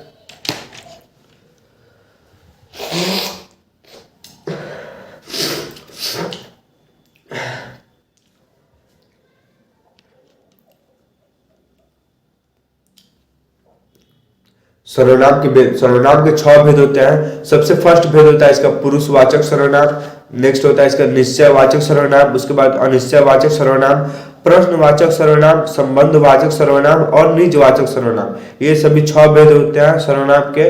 इन सभी भेदों से हमारे एग्जाम में प्रश्न बनता है, इसलिए हम सभी भेदों को अच्छे से देखेंगे, एक एक डिटेल्स इनके देखेंगे। तो चलिए वीडियो को आगे बढ़ाते हैं और देखते हैं। सबसे फर्स्ट सर्वनाम का हमारा भेद होता है पुरुषवाचक सर्वनाम। आइए पढ़ते हैं। जिन सर्वनाम शब्दों का प्रयोग बात कहने वाले के स्थान पे, बात सुनने वाले के स्थान पे तथा जिसके बारे में बात की जा रही हो उसके स्थान पे किया जाता है उसे पुरुषवाचक सर्वनाम कहते हैं। देखिए दोस्तों, जब हमारे हिंदी में जो बोलता है उसे क्या कहते हैं? फर्स्ट पर्सन, यानी कि हिंदी में जो बोल रहा है उसे, जैसे मैं बोल रहा हूं, ठीक है, सुनने, इससे हम क्या कहते हैं? मैं, जो फर्स्ट जो बोल रहा है वो अपने लिए मैं का प्रयोग करता है, जो सुन रहा है उसके तू का प्रयोग करता है, और जिसके बारे में बात कर रही है उसके बारे में यह या वह का बात होता है। हमारे किसी भी ग्रुप का यही बात होता है दोस्तों, एक बोलने वाला होता है, एक सुनने वाला होता है और एक जिसके बारे में बात किया जा रहा होगा उसके बारे में बात हो रहा होगा। तो इनको क्या कहते हैं? इसको हम पुरुषवाचक सर्वनाम कहते हैं। यही लिखा गया है। आप उम्मीद करते हैं आप समझ गए होंगे। यानी कि जितने भी ग्रुप में बात कर रहा हो, एक बोलने वाला, एक सुनने वाला और जिसके बारे में बात किया जा रहा है, जब उसका जिक्र होता है तो पुरुषवाचक सर्वनाम होता है। देखिए यहाँ लिखा गया, मैं, तू, आप, यह, वह। जो मैं क्या होगा? मैं बोलता होगा, तू, आप, जिस सुनने वाला, और यह जब मैं बोलेगा तो उसके सामने कोई होगा ना जिससे वो बात कर रहा होगा, तो वो सुनेगा। तो और किसी ना किसी के बारे में बात हो रही होगी तो उसके बारे में यह या वह का उपयोग होता है।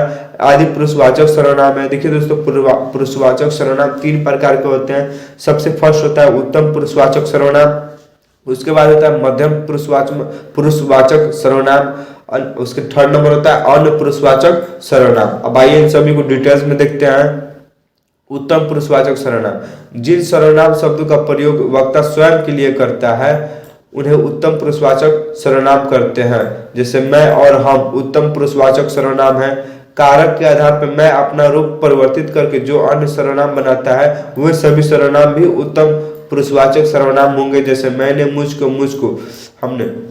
देखिए दोस्तों, उत्तम पुरुषवाचक सर्वनाम यानी कि फर्स्ट पर्सन, यानी कि जो वक्ता, जो आदमी अपनी बात बोल रहा है वो जो अपने लिए उपयोग करेगा, वो अगर सिंगल होगा तो अपने लिए मैं का उपयोग करेगा, और वह 2-3 आदमी होंगे तो अपने लिए क्या प्रयोग करेंगे? वो अपने लिए हम का प्रयोग करेंगे। तो ये क्या हो? जो वक्ता बात कर रहा है, यानी कि जो आदमी बोल रहा है फर्स्ट पर्सन, उसको हम क्या करते हैं? उत्तम पुरुषवाचक सर्वनाम करते हैं। इसका उदाहरण दिया गया, उदाहरण से आपको अच्छे समझ में आएगा। मैं एक धार्मिक व्यक्ति हूँ। इस वाक्य में जो व्यक्ति बात कर रहा है वह स्वयं के बारे में बता रहा है, यानी कि जो व्यक्ति है वो खुद के बारे में बता रहा है, अतः इसमें उत्तम पुरुषवाचक सर्वनाम होगा। मैंने आज नाश्ता नहीं किया। इसमें भी वक्ता जो बोल रहा है वो अपने बारे में बता रहा है। इस वाक्य में कर्ता कारक की वजह से मैं का परिवर्तन रूप मैंने बन के वाक्य में प्रयुक्त हुआ। इस वाक्य में भी जो व्यक्ति बात कर रहा है वह स्वयं के बारे में बता रहा है। इसमें भी मैं उत्तम पुरुषवाचक सर्वनाम है। यानी कि आप ऐसे भी समझ सकते हैं, जिसमें कर्ता यानी कार्य करने वाले खुद के बारे में बताए तो उसे क्या कहते हैं? उसे उत्तम पुरुषवाचक सर्वनाम कहते हैं। आप अच्छे से लिख लीजिए, यहाँ आप लिख लेते हैं। जो इसमें जो कर्ता होता है वो खुद के बारे में बताता है, यानी कि स्वयं के बारे में। उत्तम पुरुषवाचक सर्वनाम किसे कहते हैं? जब कर्ता स्वयं की बात कर रहा हो तो उसे उत्तम पुरुषवाचक सर्वनाम करते हैं। मध्यम पुरुषवाचक सर्वनाम, जिन सर्वनाम शब्दों का प्रयोग वक्ता द्वारा सुनने वाले के लिए किया जाता है उसे मध्यम पुरुषवाचक सर्वनाम कहते हैं। जैसे तू और आप, मध्यम पुरुषवाचक सर्वनाम। इसे सेकेंड पर्सन कहते हैं, यानी कि कर्ता जब अपने बारे में ना बात करके सामने वाले के बारे में बात कर रहा हो। जैसे अपने बारे में जो बात बता रहा हो सामने वाले से बता रहा हो, जैसे मैं तुमने क्या किया, तुमने खाया, सामने वाला से बात कर रहा हो यानी कि सुनने वाले से बात कर रहा हो, तो उसे क्या कहते हैं, उसे मध्यम पुरुष का समास कहते हैं। जैसे तुम बहुत अच्छी हिंदी बोलती हो, इसमें फर्स्ट जो करता है वो अपने सामने वाले लड़की से बात कर रहा है, उसके बारे में बात कर रहा है। जैसे मैं जो बोल रहा हूँ मैं, और जो सामने खड़ी है वो तुम। ठीक है दोस्तों, जो मैं तो हो गया फर्स्ट पर्सन उत्तम, ये हो गया मध्यम, जिसके बाद जो सुन रही है यानी कि सुनने वाली को हम क्या बोलते हैं, मध्यम पुरुषवाचक सर्वनाम। आपके सहयोग के बिना मैं यह सब नहीं कर पाऊंगा। देखिए दोस्तों, ये जो फर्स्ट करता है वो सामने वाले से बात कर रहा है, जे आपके सहयोग से मैं कुछ नहीं कर पाऊंगा। उपयुक्त दोनों वाक्यों में और आपके मध्यम पुरुषवाचक सर्वनाम है। देखिए दोस्तों, अन्य पर्सन, इसे हम थर्ड पर्सन भी करते हैं, यानी कि जिसके बारे में बात की जा रहा है उसे हम क्या कहते हैं, थर्ड पर्सन। जिन सर्वनाम शब्दों का प्रयोग वक्ता एवं बात सुनने वाले किसी तीसरे व्यक्ति के बारे में बात या वस्तु की बात कर रहे हैं उन्हें अन्य पुरुषवाचक सर्वनाम कहते हैं। यानी कि जब फर्स्ट पर्सन और सेकंड पर्सन यानी कि उत्तम पर्सन और मध्यम पर्सन जिसके बारे में बात कर रहे हैं वो व्यक्ति, वो वस्तु या व्यक्ति उसी के आसपास हो, तो उसको क्या बोलते हैं, अन्य पुरुषवाचक सर्वनाम कहते हैं। जैसे यह और वह पुरुषवाचक सर्वनाम शब्द है।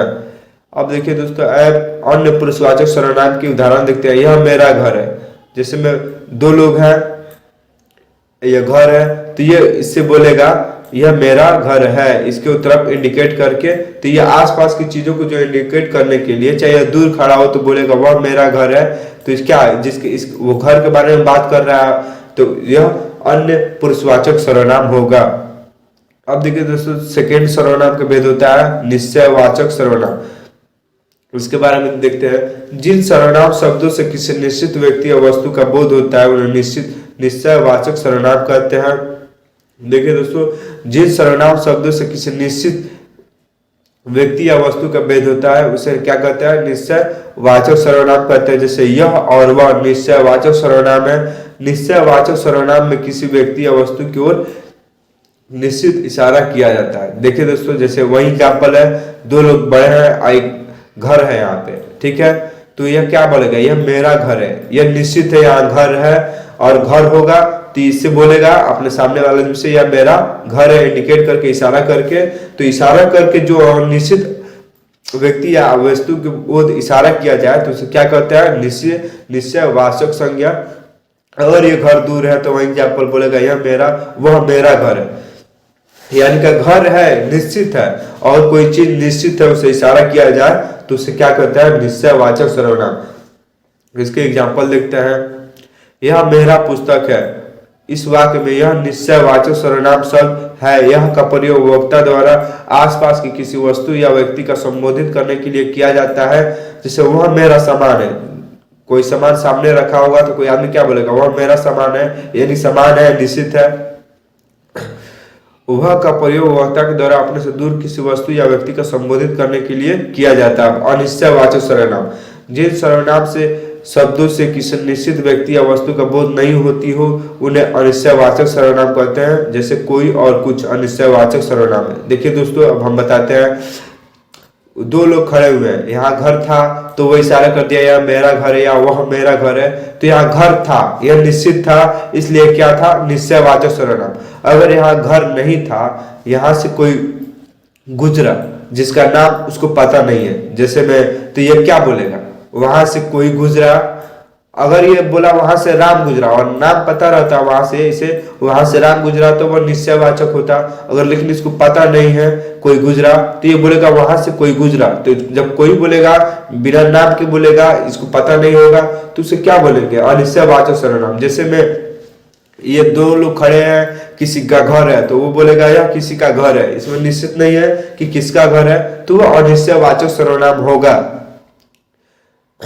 इसके देखिए कुछ अनिश्चयवाचक सर्वनाम है। जैसे दो लोग है, पूछेगा कुछ खाएगा, ये नहीं पूछेगा क्या खाएगा, तो अनिश्चयवाचक संज्ञा है। अब इसके उदाहरण देखते हैं दोस्तों। वहां कोई था, यह निश्चित नहीं था, निश्चित नहीं है कि वहां कौन था। अगर वहां जो था उसका नाम पता होता तो ये ऐसा लिखता वहां राम था या वहां कोई और श्याम था, तो वह निश्चित वाचक निश्चयवाचक सर्वनाम होता। लेकिन नाम नहीं पता है, वो बोल रहा है वहां कोई था, तो क्या होगा? अनिश्चयवाचक सर्वनाम। इस वाक्य में कोई शब्द अनिश्चयवाचक सर्वनाम है। इस वाक्य में स्पष्ट नहीं है कि वहां कौन था, अतः अनिश्चयवाचक सर्वनाम वाले शब्दों में अनिश्चयता बनी रहती है। देखिए कुछ गड़बड़ है यहाँ, कुछ जो है वो अनिश्चयवाचक सर्वनाम शब्द है। इस वाक्य में कुछ शब्द अनिश्चयवाचक शब्द सर्वनाम शब्द है। अनिश्चितता की स्थिति यहाँ से बनी हुई है। अब नेक्स्ट हमारा सर्वनाम का भेद है प्रश्नवाचक सर्वनाम। जिन सर्वनाम शब्दों का प्रश्न का बोध हो यानी क्वेश्चन मार्क का बोध हो उन्हें प्रश्नवाचक सर्वनाम कहते हैं। जैसे कौन, क्या, किसकी आदि प्रश्नवाचक सर्वनाम है। जिस वाक्य में प्रश्नवाचक सर्वनाम प्रयुक्त होते हैं वहां प्रश्न बन जाता है। अब आइए इसके कुछ एग्जाम्पल देखते हैं। राम के पिता का नाम क्या है? देखिए दोस्तों यहाँ क्या है, तो यहाँ प्रश्नवाचक चिन्ह लग गया है, तो इसे प्रश्नवाचक सर्वनाम कहते हैं। यह किसकी, यह पुस्तक किसकी है? यहाँ किसकी को प्रश्न पूछा गया है कि यह पुस्तक किसकी है, तो ये क्या हुआ? प्रश्नवाचक सर्वनाम। भारत का प्रधानमंत्री कौन, यहाँ प्रश्न पूछा गया, तो यहाँ प्रश्न मार्क है, क्वेश्चन मार्क। यह सब प्रश्नवाचक सर्वनाम होगा। ये तो बहुत इजी है दोस्तों, आपको समझ में आ गया होगा। नेक्स्ट हमारा संबंधवाचक सर्वनाम।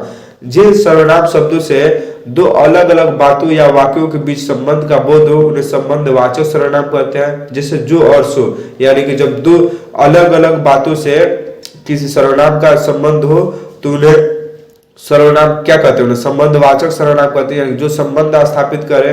जैसे इसको एग्जाम्पल देखते हैं। जो मेहनत करेगा सो भरेगा। देखिए दोस्तों जो सो है वो एक सर्वनाम है जो दो सर्वनामों को, दो वाक्यों को मिला रहा है। इस वाक्य में जो और सो दोनों वाक्यों के बीच संबंध बता रहे हैं। नेक्स्ट हमारा निजवाचक सर्वनाम, ये सबसे अंतिम है। आइए इनके बारे में पढ़ते हैं।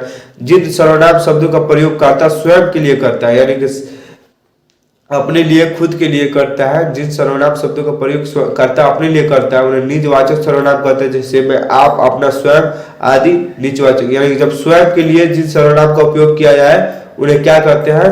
निजवाचक। इसे पर्सनल प्रोनाउन भी बोल सकते हैं। आइए इसके एग्जाम्पल देख सकते हैं। मैं अपना काम करता हूँ, यानी जो करता है, जो बोल रहा है वो स्वयं के बारे में बता रहा है कि वो काम करता है। इस वक्त में अपना निजवाचक सर्वनाम है। जो अपना है वो मैं जो है वो अपने बारे में बता रहा है, इसलिए अपना जो होगा वो निजवाचक सर्वनाम होगा। अब विशेषण के बारे में पढ़ते हैं दोस्तों। विशेषण के इसके परिभाषा देखेंगे, इसके भेद देखेंगे और उदाहरण देखेंगे। तो सबसे फर्स्ट हम विशेषण के बारे में बात करते हैं। विशेषण क्या होता है? अपने बारे में जो आज तक बचपन से सुनता है वह यही था, जो संज्ञा और सर्वनाम की विशेषता बताए उसे विशेषण कहते हैं। अब आइए परिभाषा देखते हैं। जो संज्ञा और सर्वनाम की विशेषता बताए उस शब्द को विशेषण कहते हैं। जैसे काला कोट और अच्छा लड़का। अच्छा लड़का में काला तथा अच्छा शब्द विशेषण है। जिन शब्दों की विशेषता बतलाई जाती है उसे विशेष कहते हैं। ऊपर के उदाहरण से कोट अथवा लड़का शब्द विशेषण है। देखिए दोस्तों यहाँ काला है, कोट जो होता है कोट का काला विशेषता बता रहा है कि कोट काला है, इसलिए काला जो होगा वो विशेषण होगा। लड़का, देखिए दोस्तों लड़का कैसा है वो विशेषण द्वारा बताया जाता है कि लड़का अच्छा है, और बुरा लड़का रहता है तो बुरा, यानी कि लड़का तो विशेषता बता रहा है अच्छा, तो अच्छा क्या होगा? विशेषण होगा। आइए एक और परिभाषा दिया गया हुआ परिभाषा देखते हैं। जो शब्द संज्ञा या सर्वनाम की विशेषता, यानी कि विशेषता में क्या होता है? गुण होता है, दोष होता है, संख्या होता है, परिमाण होता है, रंग होता है, आकार होता है और दशा होता है। ये सभी बताए। ये देखिए दोस्तों ये सब देखने की जरूरत नहीं है। विशेषता में सभी चीज होता है, उसका अच्छाई भी होता है, बुराई भी होता है। इसलिए जो शब्द संज्ञा या सर्वनाम की विशेषता बताए उसे विशेषण कहते हैं। जैसे सुंदर, कुरूप, लंबा, नाटा, अच्छा, बुरा, हल्का, भारी, चतुर, मूर्ख, लाल, पीला, कुछ, थोड़ा, ये सब विशेषण है। देखिए गुण के स्थान पे सीता, वह सुंदर है, ये उसका तारीफ कर रहा है, गुण बता रहा है। अब दोष, वह कुरूप है, इसमें उसका दोष बता रहा है। यह संख्या भी बताएगा। 3 लड़के हैं, लड़के कितने पढ़ रहे हैं? 3 लड़के, तो ये संख्या बता रहा है, तो संख्या है 3 विशेषण हो गया। थोड़ा दूध पी लो या परिवार, यानी थोड़ा सा दूध पी लो, तो ये भी क्या हुआ? विशेषण होगा।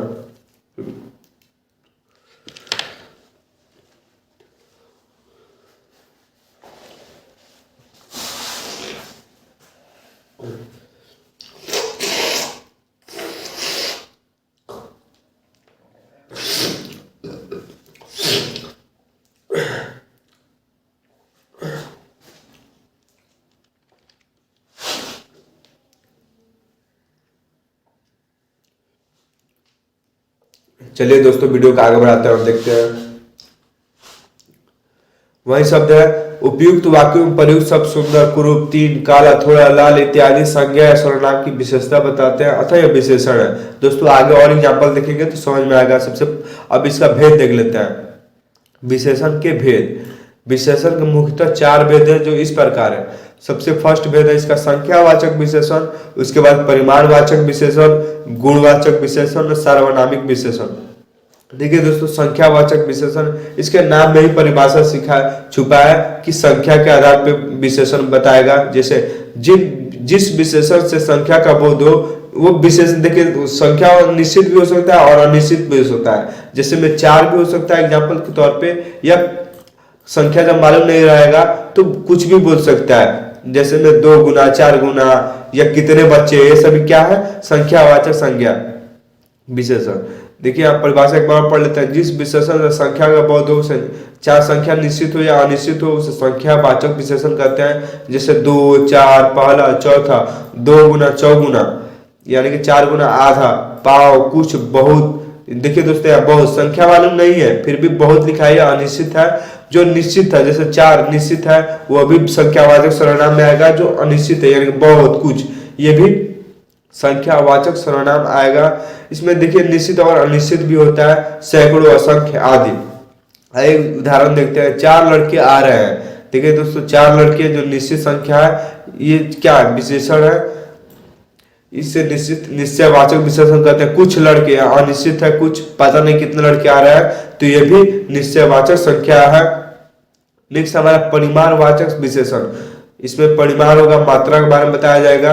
जो विशेषण वस्तु या परिमाण, जो विशेषण वस्तु के परिमाण या मात्रा का मात्रा, देखिए दोस्तों यहाँ भी परिमाण या मात्रा निश्चित या अनिश्चित हो सकता है। देखिए आप यहाँ से पढ़िए। जो विशेषण वस्तु के परिमाण या मात्रा का बोध कराए उसे परिमाणवाचक विशेषण कहते हैं। जैसे 2 लीटर, 3 मीटर, थोड़ा, बहुत, कुछ, कम, सारा, पूरा, इतना, उतना, जितना, कितना आदि, ये सभी परिमाणवाचक विशेषण का उदाहरण थे दोस्तों। ये मात्रा निश्चित भी हो सकता है और अनिश्चित भी हो सकता है। आइए एग्जाम्पल देखते हैं। 2 लीटर दूध दो, यानी कि जो 2 लीटर है वो निश्चित परिमाणवाचक विशेषण है। 3 मीटर यानी 3 मीटर निश्चित परिमाणवाचक है। थोड़ा दूध चाहिए, यह अनिश्चित परिमाणवाचक विशेषण है। बहुत कपड़े चाहिए, ये भी बहुत कितना है, अनिश्चित परिमाणवाचक संज्ञा है। नेक्स्ट हमारा गुणवाचक विशेषण। इसमें गुण बताएगा, वस्तु की अच्छाई या बुराई के बारे में बताएगा, वस्तु कैसा है। देखिए जिस विशेषण में व्यक्ति के गुण, दोष, रंग, आकार, स्वभाव, दशा, अवस्था आदि का बोध हो उसे गुणवाचक विशेषण कहते हैं। जैसे अच्छा, बुरा। जैसे मोहन अच्छा लड़का है, मोहन का गुण बता रहा है कि मोहन अच्छा लड़का है, या मोहन बुरा लड़का है तो मोहन का गुण बता रहा है। तो ये सभी गुणवाचक विशेषण होगा। और भी एग्जाम्पल दिया गया दोस्तों। सच्चा, झूठा, नेक, भला, सुंदर, कुरूप, आकर्षक, सीधा, टेढ़ा, लाल, पीला, हरा, नीला, लंबा, चौड़ा, छोटा, बड़ा, दयालु, कठोर, सूखा, गीला, दुबला, पतला, नया, पुराना, आधुनिक, प्राचीन, बनारसी, मुरादाबादी, ये सभी गुणवाचक विशेषण है दोस्तों। इतने ज्यादा एग्जाम्पल हम आपके लिए लाए थे ताकि आपको एक शब्द समझ में ना आए तो आप 10-12 शब्द देख के समझ सकते हैं। नेक्स्ट हमारा सार्वनामिक विशेषण। जो सर्वनाम विशेषण के रूप में प्रयुक्त होता है उन्हें सर्वनामिक विशेषण कहते हैं। देखिए दोस्तों जो सर्वनाम विशेषण के रूप में, यानी कि विशेषण वो हो गया जैसे विशेषता बताए। जब सर्वनाम विशेषता बताए तो उसे क्या कहते हैं, सार्वनामिक विशेषण कहते हैं। जब सर्वनाम पहले आता हो, जब सर्वनाम कर्ता के स्थान पे आए तो उसे क्या कहते हैं, सर्वनाम। लेकिन जब सर्वनाम विशेषण बताए तो उसे क्या कहते हैं, सार्वनामिक विशेषण कहते हैं। जैसे यह, वह, कौन, क्या, कोई, कुछ आदि। उपयुक्त शब्द सर्वनाम और विशेषण दोनों है। ये क्या है, सर्वनाम और विशेषण दोनों है। यदि ये क्रिया के पहले आते हैं, यानी कि जब काम हो रहा है उससे पहले आ रहे हैं, तो ये क्या विशेषण होता है। क्रिया के पहले प्रयुक्त हो तो सर्वनाम, और संज्ञा के पहले प्रयुक्त होता है तो सर्वनामिक विशेषण होता है। देखिए जब यहाँ लिखा गया है, शायद कुछ मिसअंडरस्टैंडिंग है। यदि कोई क्रिया के पहले प्रयुक्त हो तो उसे क्या कहते हैं, उसे सर्वनामिक विशेषण कहते हैं, विशेषण कहेंगे। और जब सर्वनाम और संज्ञा के पहले प्रयुक्त होता है तो सर्वनामिक विशेषण। आइए अब देखें एग्जाम्पल तो अच्छा समझ में आएगा। जैसे यह देखो, क्रिया के पहले है, सर्वनाम है, यह देखो क्रिया के पहले है तो ये सर्वनाम है, यह फुल देखो संज्ञा के पहले है सर्वनामिक विशेषण। देखिए दोस्तों यहाँ कुछ समझ नहीं आया था, अब समझ में आ गया। यदि क्रिया के पहले आए तब वो क्या होता है, सर्वनाम होता है, और संज्ञा पहले प्रयुक्त हो तो, और संज्ञा और सर्वनाम के पहले आए यानी कि जब विशेषण संज्ञा या सर्वनाम क्रिया से पहले आए तब वो सर्वनाम होता है, और जब सर्वनाम के बाद पहले आए तब वो क्या होता है, विशेषण होता है। वह खेलेगा क्रिया के पहले है तो सर्वनाम है, वह लड़का खेलेगा संज्ञा के पहले है तो वो सर्वनामिक विशेषण है। आइए एग्जाम्पल देखेंगे तो और अच्छे समझ में आएगा। उपर्युक्त बातों से स्पष्ट होता है कि यह और वह सब सर्वनाम भी है और विशेषण भी है। यदि यह आप पर निर्भर करता है कि इनका प्रयोग आप किस रूप में करते हैं, अतः इन शब्दों का प्रयोग में सावधानी रखिए, अन्यथा अर्थ का अनर्थ हो जाएगा। अब दोस्तों कारक के बारे में पढ़ेंगे। कारक सबसे पहले परिभाषा देखेंगे, कारक किसे कहते हैं, उसके बाद उसके भेद देखेंगे।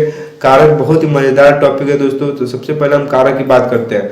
अगर हम आसानी से इसे समझे तो किसी कार्य को करने वाले कारक यानी जो भी क्रिया को करने में मुख्य भूमिका निभाता है वो कारक कहलाता है। दोस्तों जो क्रिया को करने में मुख्य भूमिका निभाता है उसे कारक कहते हैं। ये एक और भी समझ सकते हैं, जो क्रिया के साथ संबंध स्थापित करे, यानी कि जो कर्ता का क्रिया के साथ संबंध स्थापित करे कि उसे कारक कहते हैं। अब समझ गए दोस्तों, जो कर्ता का क्रिया से संबंध स्थापित करे उसे हम कारक कहते हैं। आइए और परिभाषा देखते हैं। ये दोस्तों देखिए परिभाषा है, किताबी परिभाषा है, आपको साथ समझ में ना आए लेकिन आप इसे रखिएगा, जो क्रिया का संबंध स्थापित करता है उसे कारक कहते हैं। संज्ञा सर्वनाम के जिस रूप से उसका संबंध वाक्य के किसी दूसरे शब्द के साथ माना जाता है उसे कारक कहते हैं।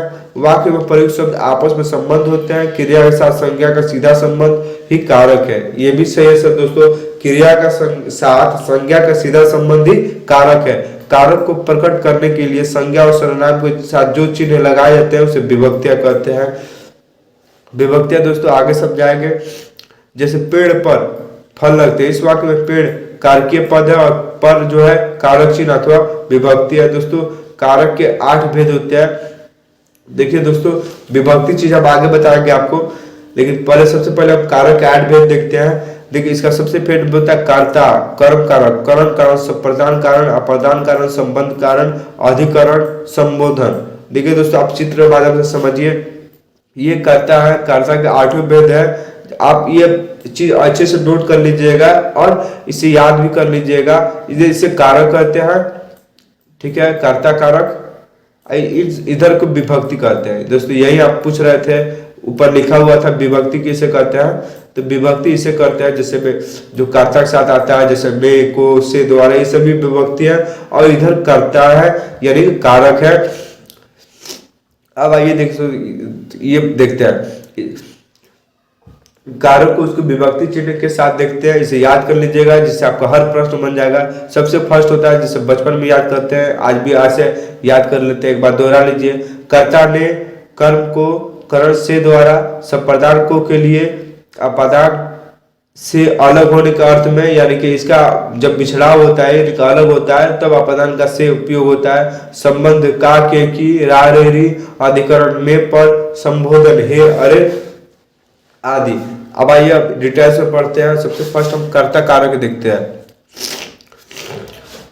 संज्ञा या सर्वनाम के जिस रूप में क्रिया को करने का वाले का बोध हो उसे कर्ता कारक कहते हैं। यानी कि जो कर्ता कारक, यानी कि जब कर्ता कारक क्रिया का प्रभाव, जब क्रिया का प्रभाव कर्ता पे सीधे पड़ता है तो उसे कर्ता कारक कहते हैं। जब काम करने वाला कर्ता स्वयं हो, यानी कि जो कार्य हो रहा है उसका प्रभाव क्रिया पर डायरेक्ट पड़ता है तो उसे कर्ता कारक करते हैं।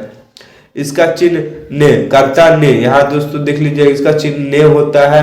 विभक्ति कर्ता के साथ लगता है और कभी नहीं होता है अपितु लुप्त होता है। यानी कि इसका जो चिन्ह होता है कर्ता ने, जिसको आसानी से हम देख के पहचान लेते हैं, जहां भी ने लिखा होगा वो कर्ता कारक होगा, लेकिन यह कभी कभी लुप्त होता है। लेकिन आप एग्जाम्पल देखिएगा उसे अलग कीजिएगा तो ने निकल के बाहर आएगा। जैसे में देखिए सुनील खेलता है, यह जो सुनील क्या है कर्ता है, ये खेलना क्या हुआ क्रिया, यानी कि जो क्रिया हो रहा है वो सुनील के द्वारा हो रहा है, यानी कि क्रिया का पूरा बोध कर्ता पे पड़ रहा है तो इसे क्या कहेंगे कर्ता कारक कहेंगे। जो एक पंक्ति कर्ता है क्रिया हो रहा है, क्रिया कर्ता के द्वारा डायरेक्ट किया जा रहा है, यानी क्रिया का प्रभाव कर्ता पे पड़ रहा है, तो उसे कर्ता कारक कहेंगे। मोहन ने पत्र लिखा, और जानने होगा तो आप तो पहचान ही लीजिएगा, कर्ता ने पत्र लिखा, यानी क्रिया का प्रभाव कर्ता पे डायरेक्ट आ रहा है, इसलिए इसे कर्ता कारक कहेंगे।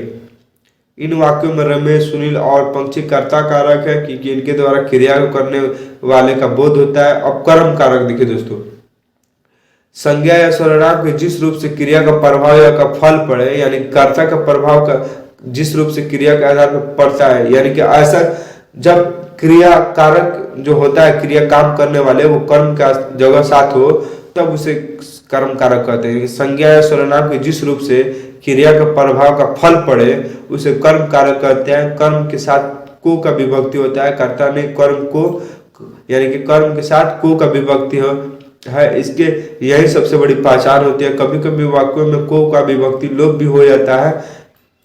देखिए दोस्तों, जब संज्ञा या सर्वनाम यानी कर्ता के क्रिया पर प्रभाव का फल पड़ता है, तो उसे कर्म कारक कहते हैं। अब इसके एग्जाम्पल देखेंगे तो और अच्छे समझ में आएगा। मोहन ने चोर को पकड़ा, देखिए दोस्तों यहाँ ले है, कर्म कारक पहचान होता है, ये ने जो होता है वो कर्ता कारक पहचान होता है, और जो को होता है वो कर्म कारक पहचान होता है। यानी कि देखिए, जो कर्ता ने जो है, इसका कर्म कारक का प्रभाव कर्ता पे पड़ रहा है, इसलिए इसे कर्म कारक कहेंगे। जैसे मोहन ने चोर को पकड़ा, ठीक है। लड़की ने लड़के को देखा, कविता पुस्तक पढ़ रही है, ठीक है।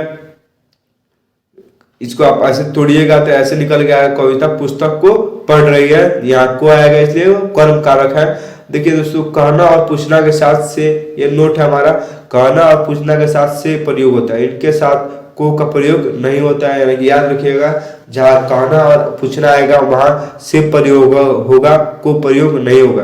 देखिए, कवि ने रहीम से कहा, ये जब से आएगा तो ये कर्म कारक होगा। मोहन ने कविता से पूछा, से, ये क्या है, कर्म कारक की पहचान। यहाँ से के स्थान पर को का प्रयोग उचित नहीं था।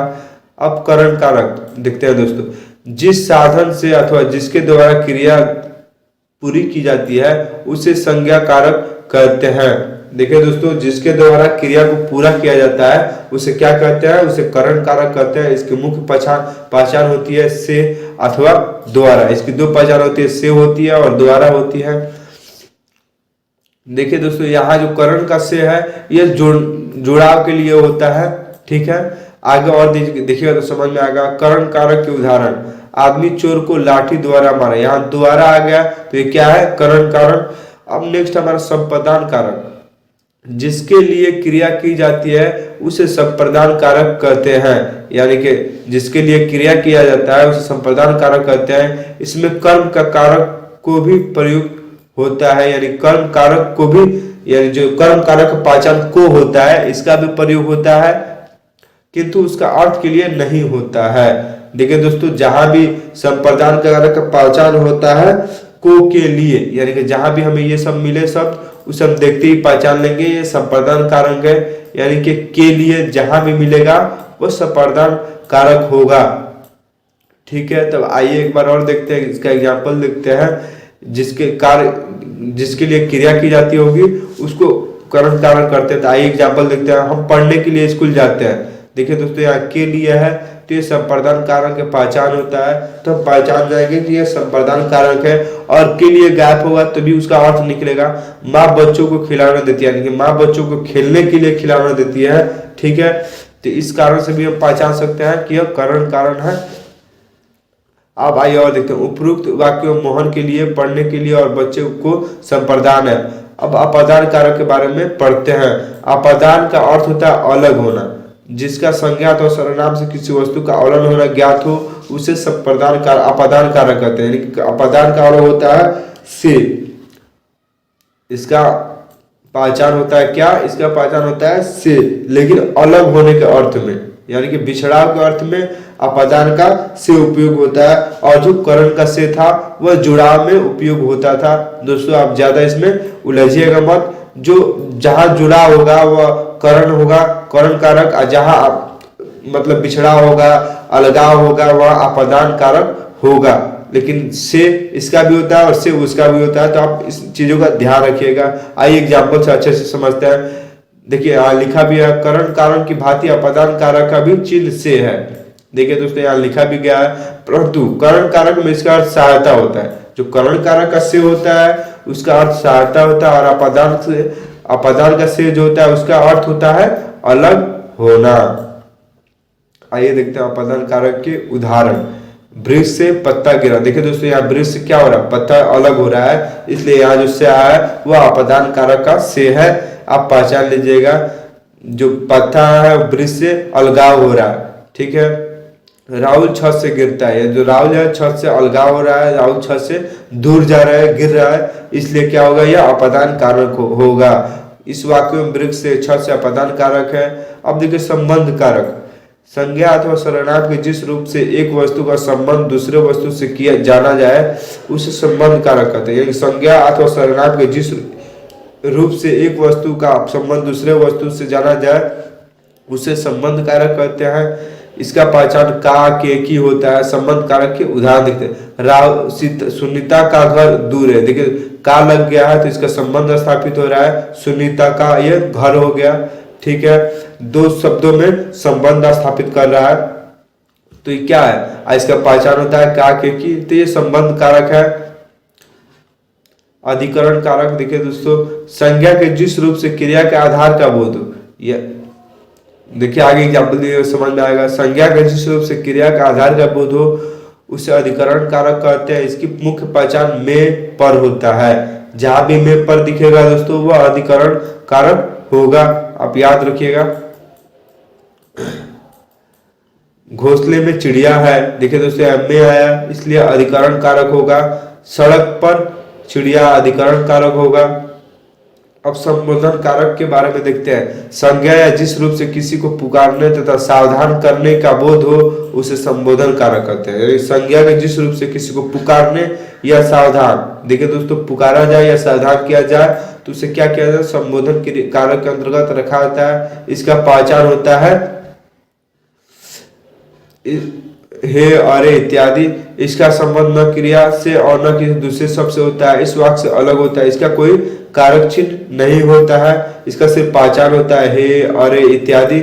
आइए देखते हैं इसका एग्जाम्पल देखते हैं तो समझ में आएगा।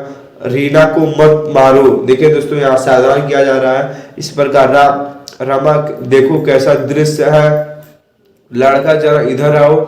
यानी कि समझ गए होंगे दोस्तों, संज्ञा के जिस रूप से पुकारने या सावधान करने का बोध होगा तो उसे हम संबोधन कारक के में रखेंगे। अब देखिए दोस्तों हमारा यहाँ कारक खत्म होता है। अब क्रिया को देखते हैं। दोस्तों आज क्रिया के सभी टॉपिक देखेंगे। दोस्तों क्रिया का सबसे पहले परिभाषा देखेंगे, फिर उसका भेद देखेंगे और उसके एग्जाम्पल के साथ समझेंगे। सबसे फर्स्ट हम क्रिया देते हैं। जो दोस्तों क्रिया का परिभाषा अपने मन से बनाए, जो बचपन से हम देखते हैं। जो कार्य करता है उसे, मतलब जो कार्य किया जा रहा हो उसे क्रिया कहते हैं। यानी कि जो कार्य हो रहा हो उसे क्रिया कहते हैं। अब खेलना हो, कूदना हो, जो भी कार्य हो रहा होगा उसे क्रिया कहा जाएगा। ये एक और एग्जाम्पल समझ सकते हैं। यह कर्ता के द्वारा जो कार्य किया जा रहा है उसे क्रिया कहते हैं। ये समझ में आया होगा दोस्तों, जो कर्ता के द्वारा जो कार्य किया जा रहा है उसे क्रिया कहते हैं। अब आइए देखते हैं। वे सब जिनसे किसी कार्य या काम का होने का बोध हो उन्हें क्रिया शब्द कहते हैं। वही बात है दोस्तों, किसी वाक्य में कर्ता जिस कार्य को कर रहा होता है उस कार्य को बोध करवाने वह क्रिया शब्द का शाब्दिक अर्थ काम होता है। देखिए दोस्तों क्रिया शब्द का अर्थ क्या होता है, काम होता है। इसलिए हम आपसे बोल रहे हैं कि जो भी काम कर्ता के द्वारा किया जा रहा होगा उसे क्रिया कहते हैं। अर्थात किसी वाक्य में कर्ता द्वारा किया जाने वाले कार्य ही क्रिया होता है। अब आइए क्रिया शब्द के उदाहरण देखते हैं, जैसे खेलना, आना, जाना, कूदना, नाचना। अब क्रिया के भेद देखते हैं दोस्तों।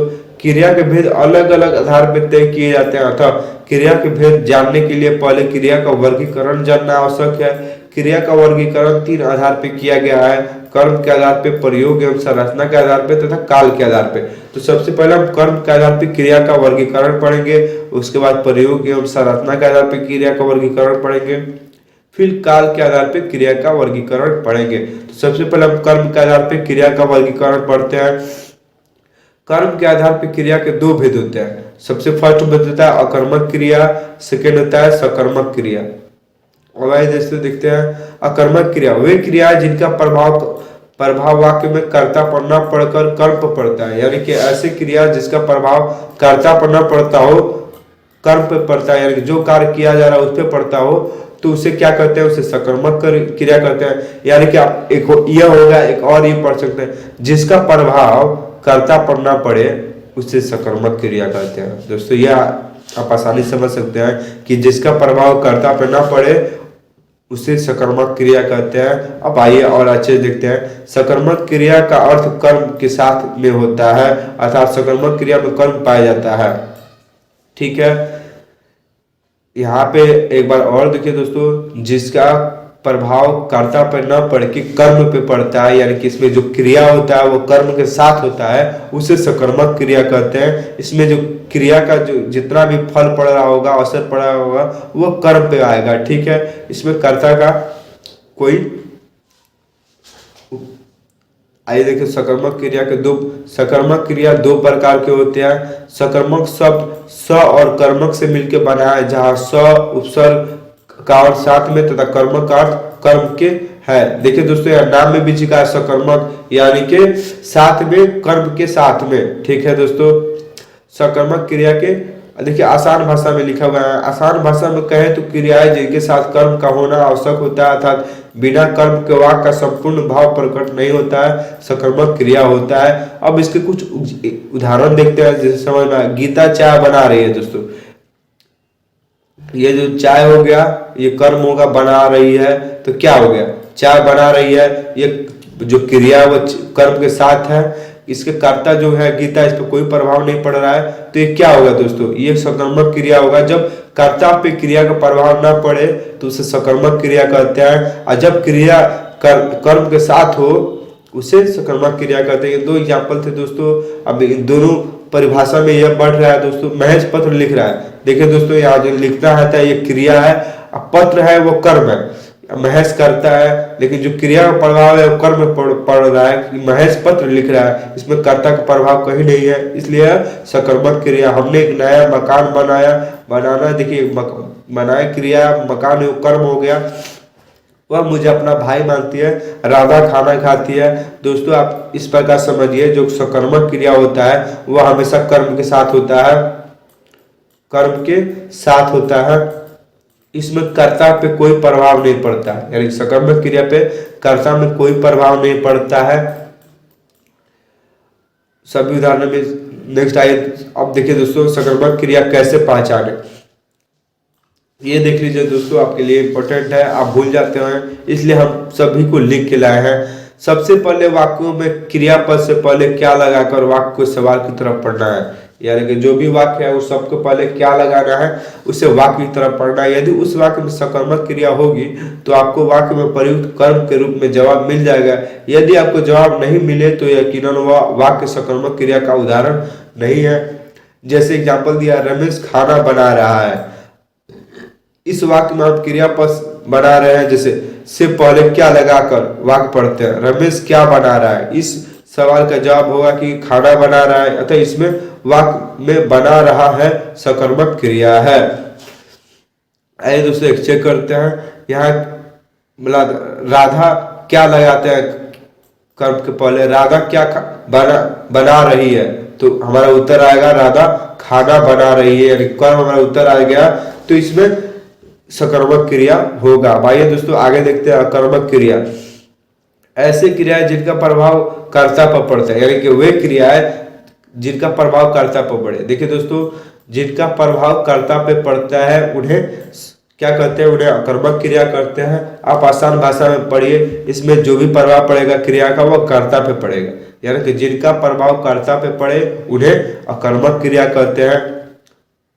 अकर्मक क्रिया का अर्थ कर्म के बिना होता है, यानी कि इसमें कर्म नहीं रहेगा, अर्थात अकर्मक क्रिया के साथ कर्म प्रयुक्त नहीं होता। अकर्मक शब्द और कर्मक से मिला है, जहाँ उपसर्ग का अर्थ बिना कर्मक का, यानी बिना कर्म का। इसका देखिए दोस्तों, अ का यहाँ बांटा जाए तो अ का मतलब बिना, कर्मक का मतलब कर्म, यानी कि अकर्मक मतलब बिना कर्म के।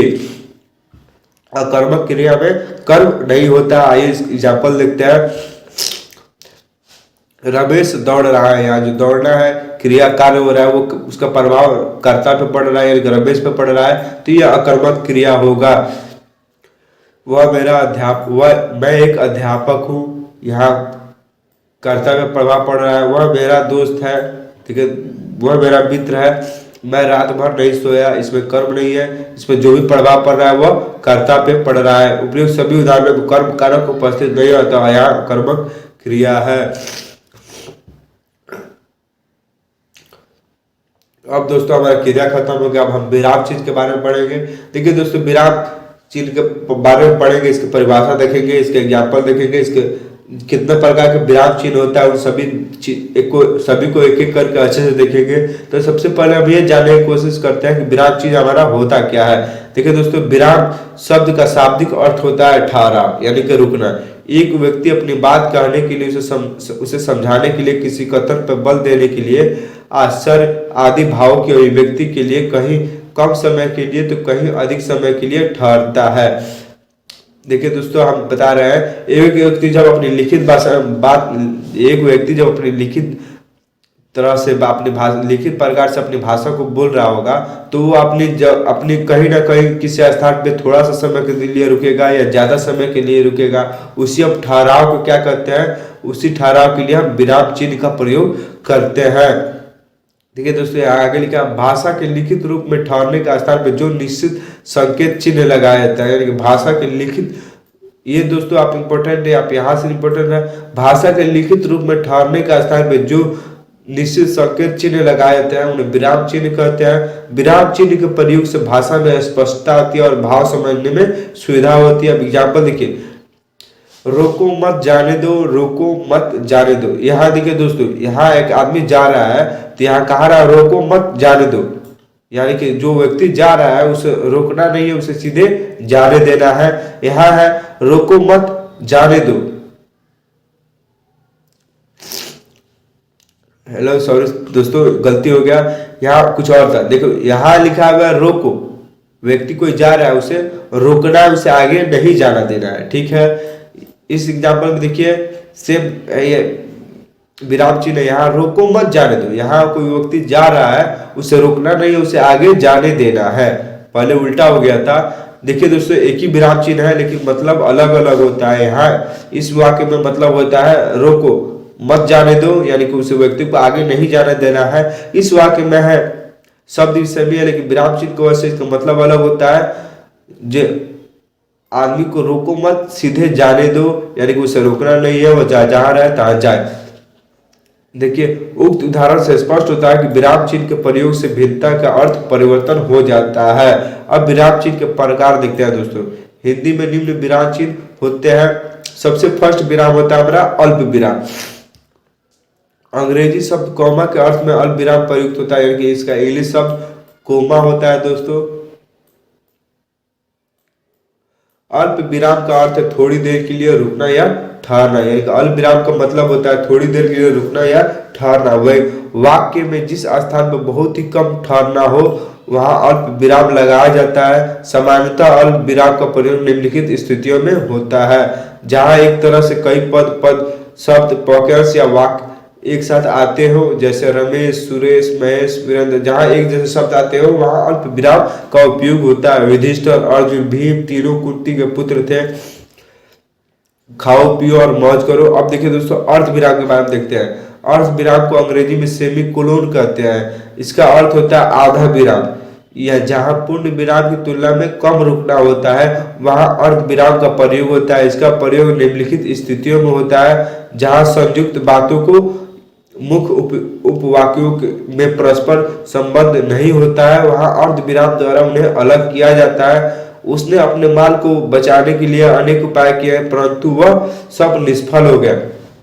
नेक्स्ट हमारा समानाधिकार वाक्यों को मध्य में, जैसे राम ऑफिस से सीधे घर पहुंचा, हाथ धोकर खाना खाया, फिर अमेजन प्राइम देखा और सो गया। देखिए दोस्तों, वाक्य से समान था लेकिन अलग अलग करने के लिए क्या हुआ, हमारा अर्ध विराम का उपयोग किया गया दोस्तों। अब देखिए अपूर्ण विराम, जैसे दो बिंदु होता है दोस्तों, इसका उपयोग देखते हैं।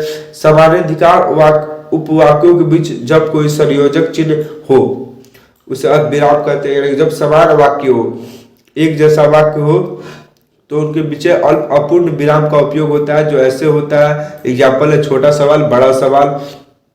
पूर्ण विराम साधारण मिश्र या संयुक्त वाक्य की समाप्ति, यानी जब कोई वाक्य समाप्त हो जाता है तो लास्ट में पूर्ण विराम का उपयोग किया जाता है। जैसे मजीद खाना खाता है, यानी मनीष जो है वो खाना खा चुका है, तो लास्ट वाक्य खत्म हो गया था हमारा, पूर्ण विराम का उपयोग होता है। यदि राम पढ़ता तो अवश्य उत्तीर्ण होता, यहाँ भी पूर्ण विराम लगा हुआ है, जेक्शन पड़ेगा, किंतु जूली खाना बनाएगी।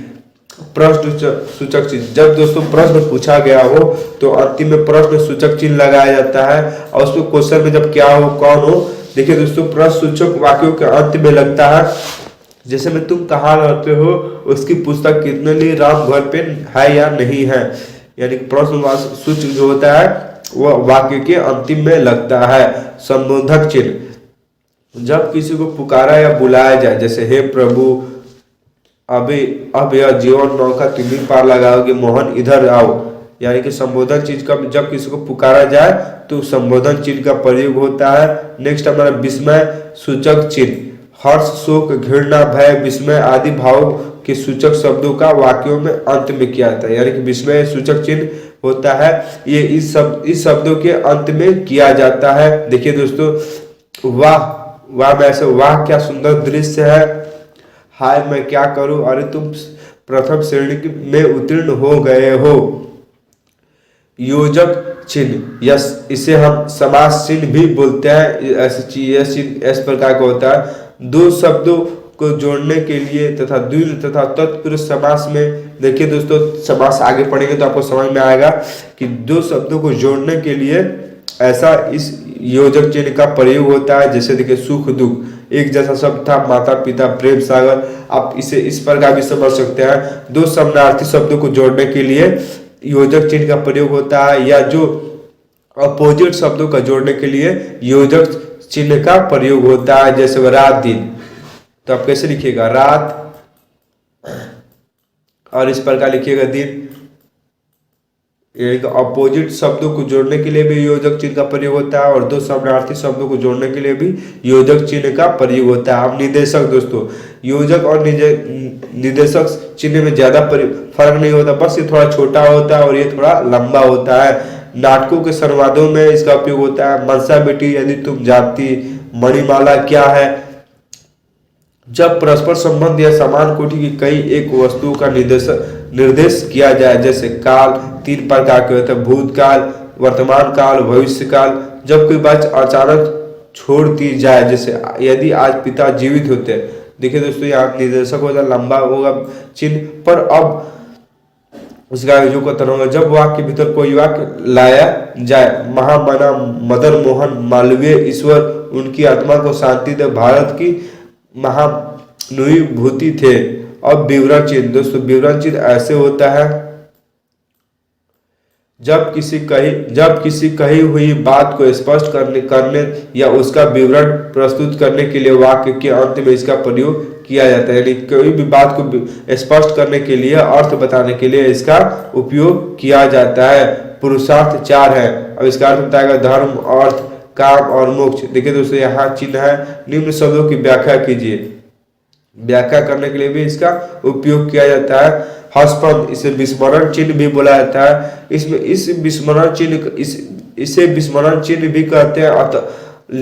अंतः लिखते समय यदि कुछ लिखने में रह जाता है तब इस चिन्ह का प्रयोग कर उसके ऊपर उस शब्द का वाक्यांश को लिख दिया जाता है। देखिए दोस्तों समझिए, जब कोई वाक्य हम लिख रहे होते हैं और बीच में कोई शब्द छूट जाता है तो उस शब्द को लिखने के लिए इस चिन्ह का प्रयोग किया जाता है। हम जैसे बता, राम खाता है, देखिए दोस्तों राम आम खाता है, हमें लिखना है लेकिन आप छूट गया, हम लिख दिया राम खाता है, ठीक है। उसके बाद हम हस्पद चिन्ह ऐसे ही लगा देंगे और उसके बाद आम लिख देंगे, ठीक है दोस्तों। ये चिन्ह यही काम में आता है, जो शब्द छूट गया है उसको लिखने के लिए इस शब्द का इस्तेमाल किया जाता है। इस शब्द का चिन्ह ऐसे होता है। अब संक्षेपण चिन्ह, इसे लाघव चिन्ह भी कहते हैं, जीरो होता है। इसे ऐसे में कोई भी शब्द को शॉर्टकट में लिखने के लिए संक्षेपण चिन्ह का प्रयोग किया जाता है। इसे लाघव चिन्ह भी कहता था। किसी बड़े से बड़े शब्द को संक्षिप्त रूप में लिखने हेतु इसे इस चिन्ह का प्रयोग किया जाता है, जैसे संयुक्त राष्ट्र संघ। तो इस शॉर्टकट में लिखा गया मोहनदास करमचंद गांधी, डॉक्टर राजेंद्र, शॉर्टकट में लिखने के लिए इस चिन्ह का प्रयोग किया जाता है। तुल्यता सूचक या समता सूचक, इसे बराबर, किसी शब्द को समान अर्थ बतलाने, समान मूल्य या समान बोध कराने हेतु इस चीज का प्रयोग किया जाता है। जब दो वस्तु समान होता है तो उसे बीच में समान बताने के लिए इस चीज का प्रयोग किया जाता है, जिसे मैथ की भाषा में बराबर भी कहते हैं।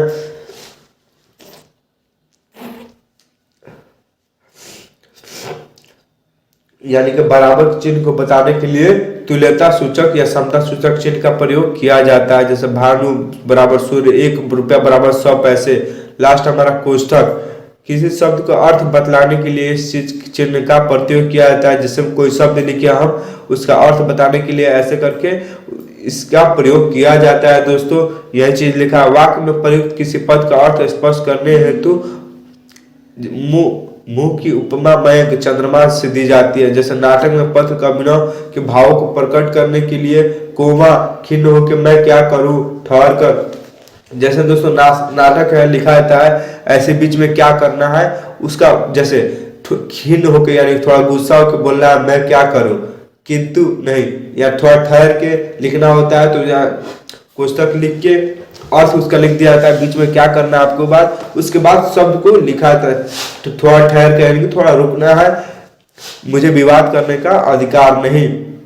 नेक्स्ट हमारा लोप चिन्ह, लिखते समय लेखक कुछ अंश छोड़ देते हैं तो उस छोड़े हुए अंश के स्थान पे लोप चिन्ह का उपयोग किया जाता है। जैसे तुम्हारा सब काम करूंगा डैश डैश डैश, इसमें आप जो मन करे वो लिख सकते हैं।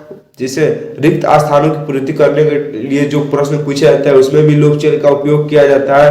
बड़ी माँ, यहाँ जो शब्दों का वो लिख दिया जाएगा, तुम गांव छोड़ के चली तो नहीं जाओगी बोलो। नेक्स्ट हमारा इति श्री समाप्ति सूचक चिन्ह, किसी अध्याय या ग्रंथ की समाप्ति पर इस चिन्ह का प्रयोग किया जाता है।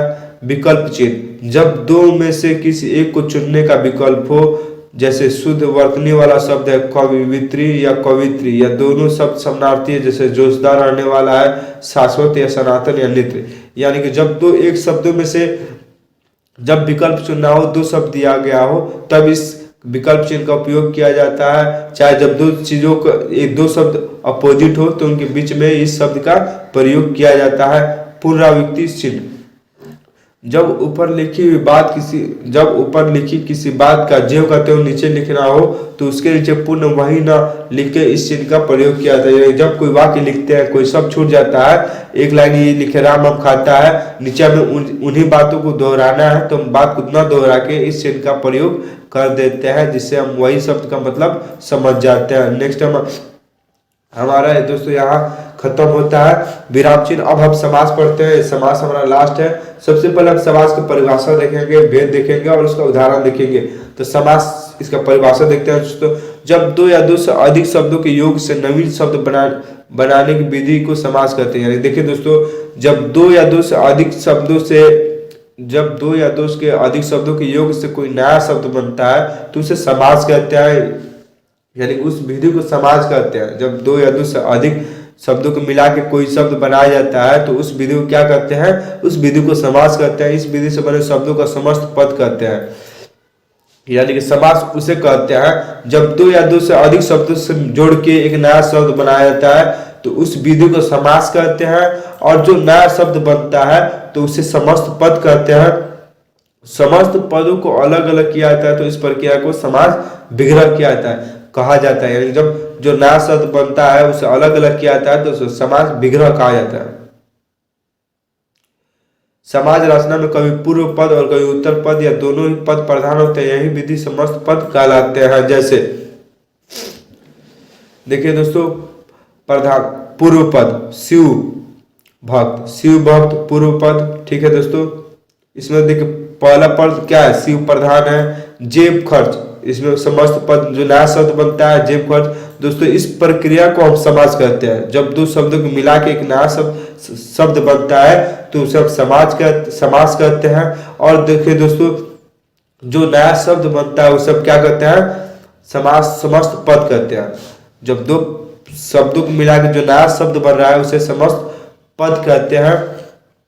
जेब खर्च जो बता रहा है, जो जेब है उस शब्द प्रधान है, यानी जो शब्द है जेब वह आगे रहेगा। भाई बहन, चतुर्भुज, चतुर्भुज।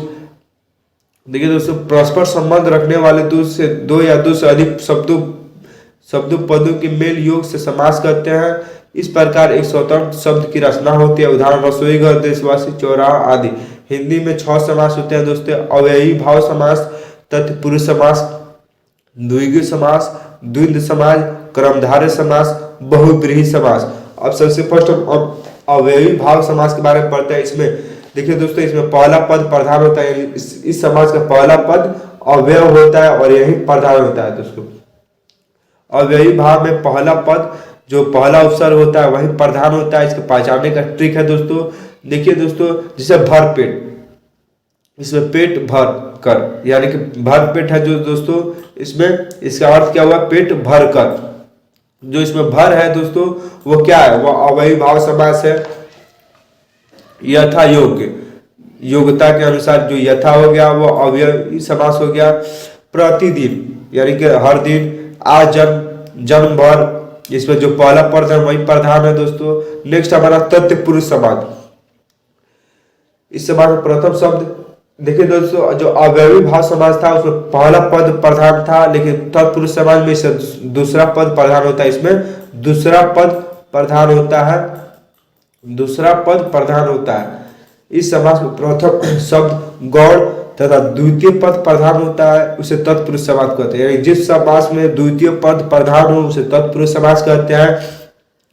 इसमें कारक चिन्हों का लोप हो जाता है। कारक तथा अन्य आधार पर तत्पुरुष निम्नलिखित भेद होते हैं। देखिए दोस्तों, कारक के तथा अन्य आधार पे तत्पुरुष समास के कुछ भेद होते हैं। आइए देखिए दोस्तों, एक बार और समास समझाते हैं। अव्ययी भाव समास में पहला पद प्रधान होता है और तत्पुरुष समास में दूसरा पद प्रधान होता है।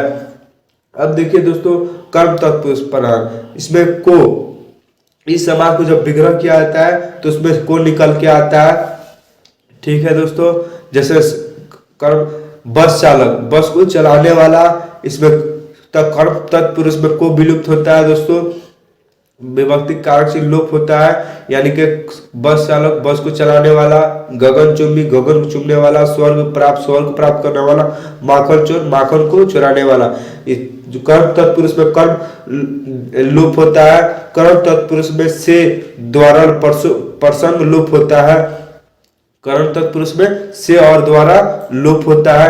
देखिए, मदांध, मद से अंध, रेखांकित, रेखा द्वारा अंकित, द्वारा आ गया दो से आ गया। हस्तलिखित, हाथ से लिखित।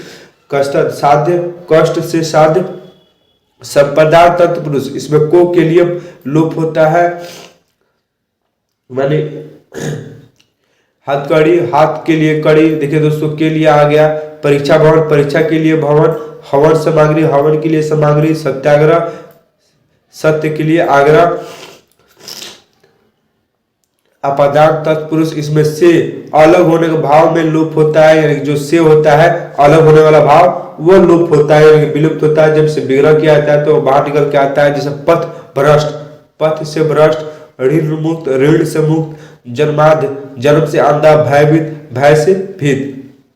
संबंध तत्पुरुष, इसमें का, के, की और रा, रे, री लोप हो जाता है। जैसे समस्त पद घुड़दौड़, घोड़ों की दौड़। पूंजीपति, पूंजी का पति। गृह स्वामी, गृह का स्वामी। प्रजापति, प्रजा का पति। अधिकरण तत्पुरुष समास, इसमें कारक चिन्ह, इसमें की कारक विभक्ति में पर, इसमें देखिए दोस्तों में पर लोप हो जाता है। समस्त पद शरणागत, शरण में आगत। आत्मविश्वास, आत्मा में विश्वास। जन्मग्र, जल में मग्र। नीति निपुण, नीति में निपुण। अब दोस्तों देखिए, हमारा अव्ययी भाव समास हो गया, तत्पुरुष समास हो गया। अब द्विगु समास, यानी कि इसमें संख्यावाचक होगा। इसमें संख्या, इसको अलग करने का संख्या का बोध होगा दोस्तों। इस समास में पहला पद संख्यावाचक होगा, यानी द्विगु समास में पहला पद संख्यावाचक होगा और दूसरा पद विशेष होगा। जैसे चौराहा, चारों राह का समाहार समूह। त्रिभुवन, तीन भवनों का समूह। नवग्रह, नौ ग्रहों का समाहार। त्रिवी, तीन वेणुओं का समाहार। नेक्स्ट हमारा द्विंद समाज। देखिए दोस्तों, द्विंद मतलब दो, इसमें दोनों पद प्रधान हो।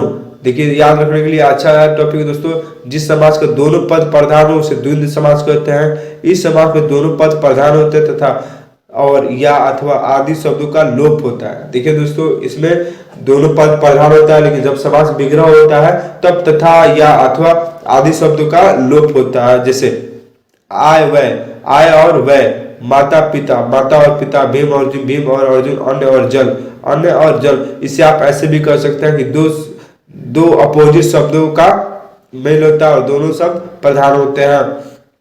कर्मधारय समास, इस समास में विशेषण का संबंध होता है, यानी इस समास में विशेषण का संबंध होता है। इसमें प्रथम पूर्ण पद गुणवाचक होता है, यानी कि गुण मतलब उसका भाव बता रहा होगा। इसमें प्रथम पद जैसे महात्मा, महान, यानी आत्मा का भाव बता रहा, महान है, महात्मा महान है जो आत्मा। स्वर्ण कमल, स्वर्ण का है जो कमल। नील कमल, नीला है जो कमल। पीताम्बर, पीला है जो अंबर। कर्मधार समास में पूर्व पद तथा उत्तम पद में उपमेय उपमान संबंध भी हो सकता है। जैसे समझ, घन श्याम, घन के समान श्याम। कलम, कमल, नयन, कमल के समान नयन। मुख, चंद्र, मोही रूपी चंद्र। देखिए दोस्तों, बहुब्रीहि समास, इस समास में कोई पद प्रधान नहीं होता बल्कि समस्त पद किसी अन्य की विशेषण का कार्य करता है। इस समास में कोई पद प्रधान नहीं होता। इस समास का समस्त पद किसी और का विशेषण का कार्य करता है और तीसरा पद प्रधान होता है। देखिए दोस्तों, इसमें कोई पद प्रधान नहीं होता है, लेकिन जब शब्दों का विग्रह किया जाता है तो कोई तीसरा पद प्रधान होता है। देखिए, दशानन, 10 है आनंद। मुख अर्थात जिसके रावण अर्थात रावण। चतुर्भुज, 4 है भुजाएं जिसके अर्थात विष्णु। लंबोदर, लंबा है उधर पेट जिसका अर्थात गणेश। चक्र प्राणी, चक्र है प्राणी हाथ में जिसका अर्थात विष्णु। नीलकंठ, नीले है कंठ अर्थात शिव। दोस्तों, आज का हमारा वीडियो यही खत्म होता है। उम्मीद है आपको वीडियो अच्छा समझ में आया होगा। दोस्तों, अब हम इस सभी टॉपिक को एक एक करके वीडियो लाएंगे दोस्तों, जिसमें आप सभी टॉपिक को समझिएगा। आज की वीडियो देखने के लिए धन्यवाद।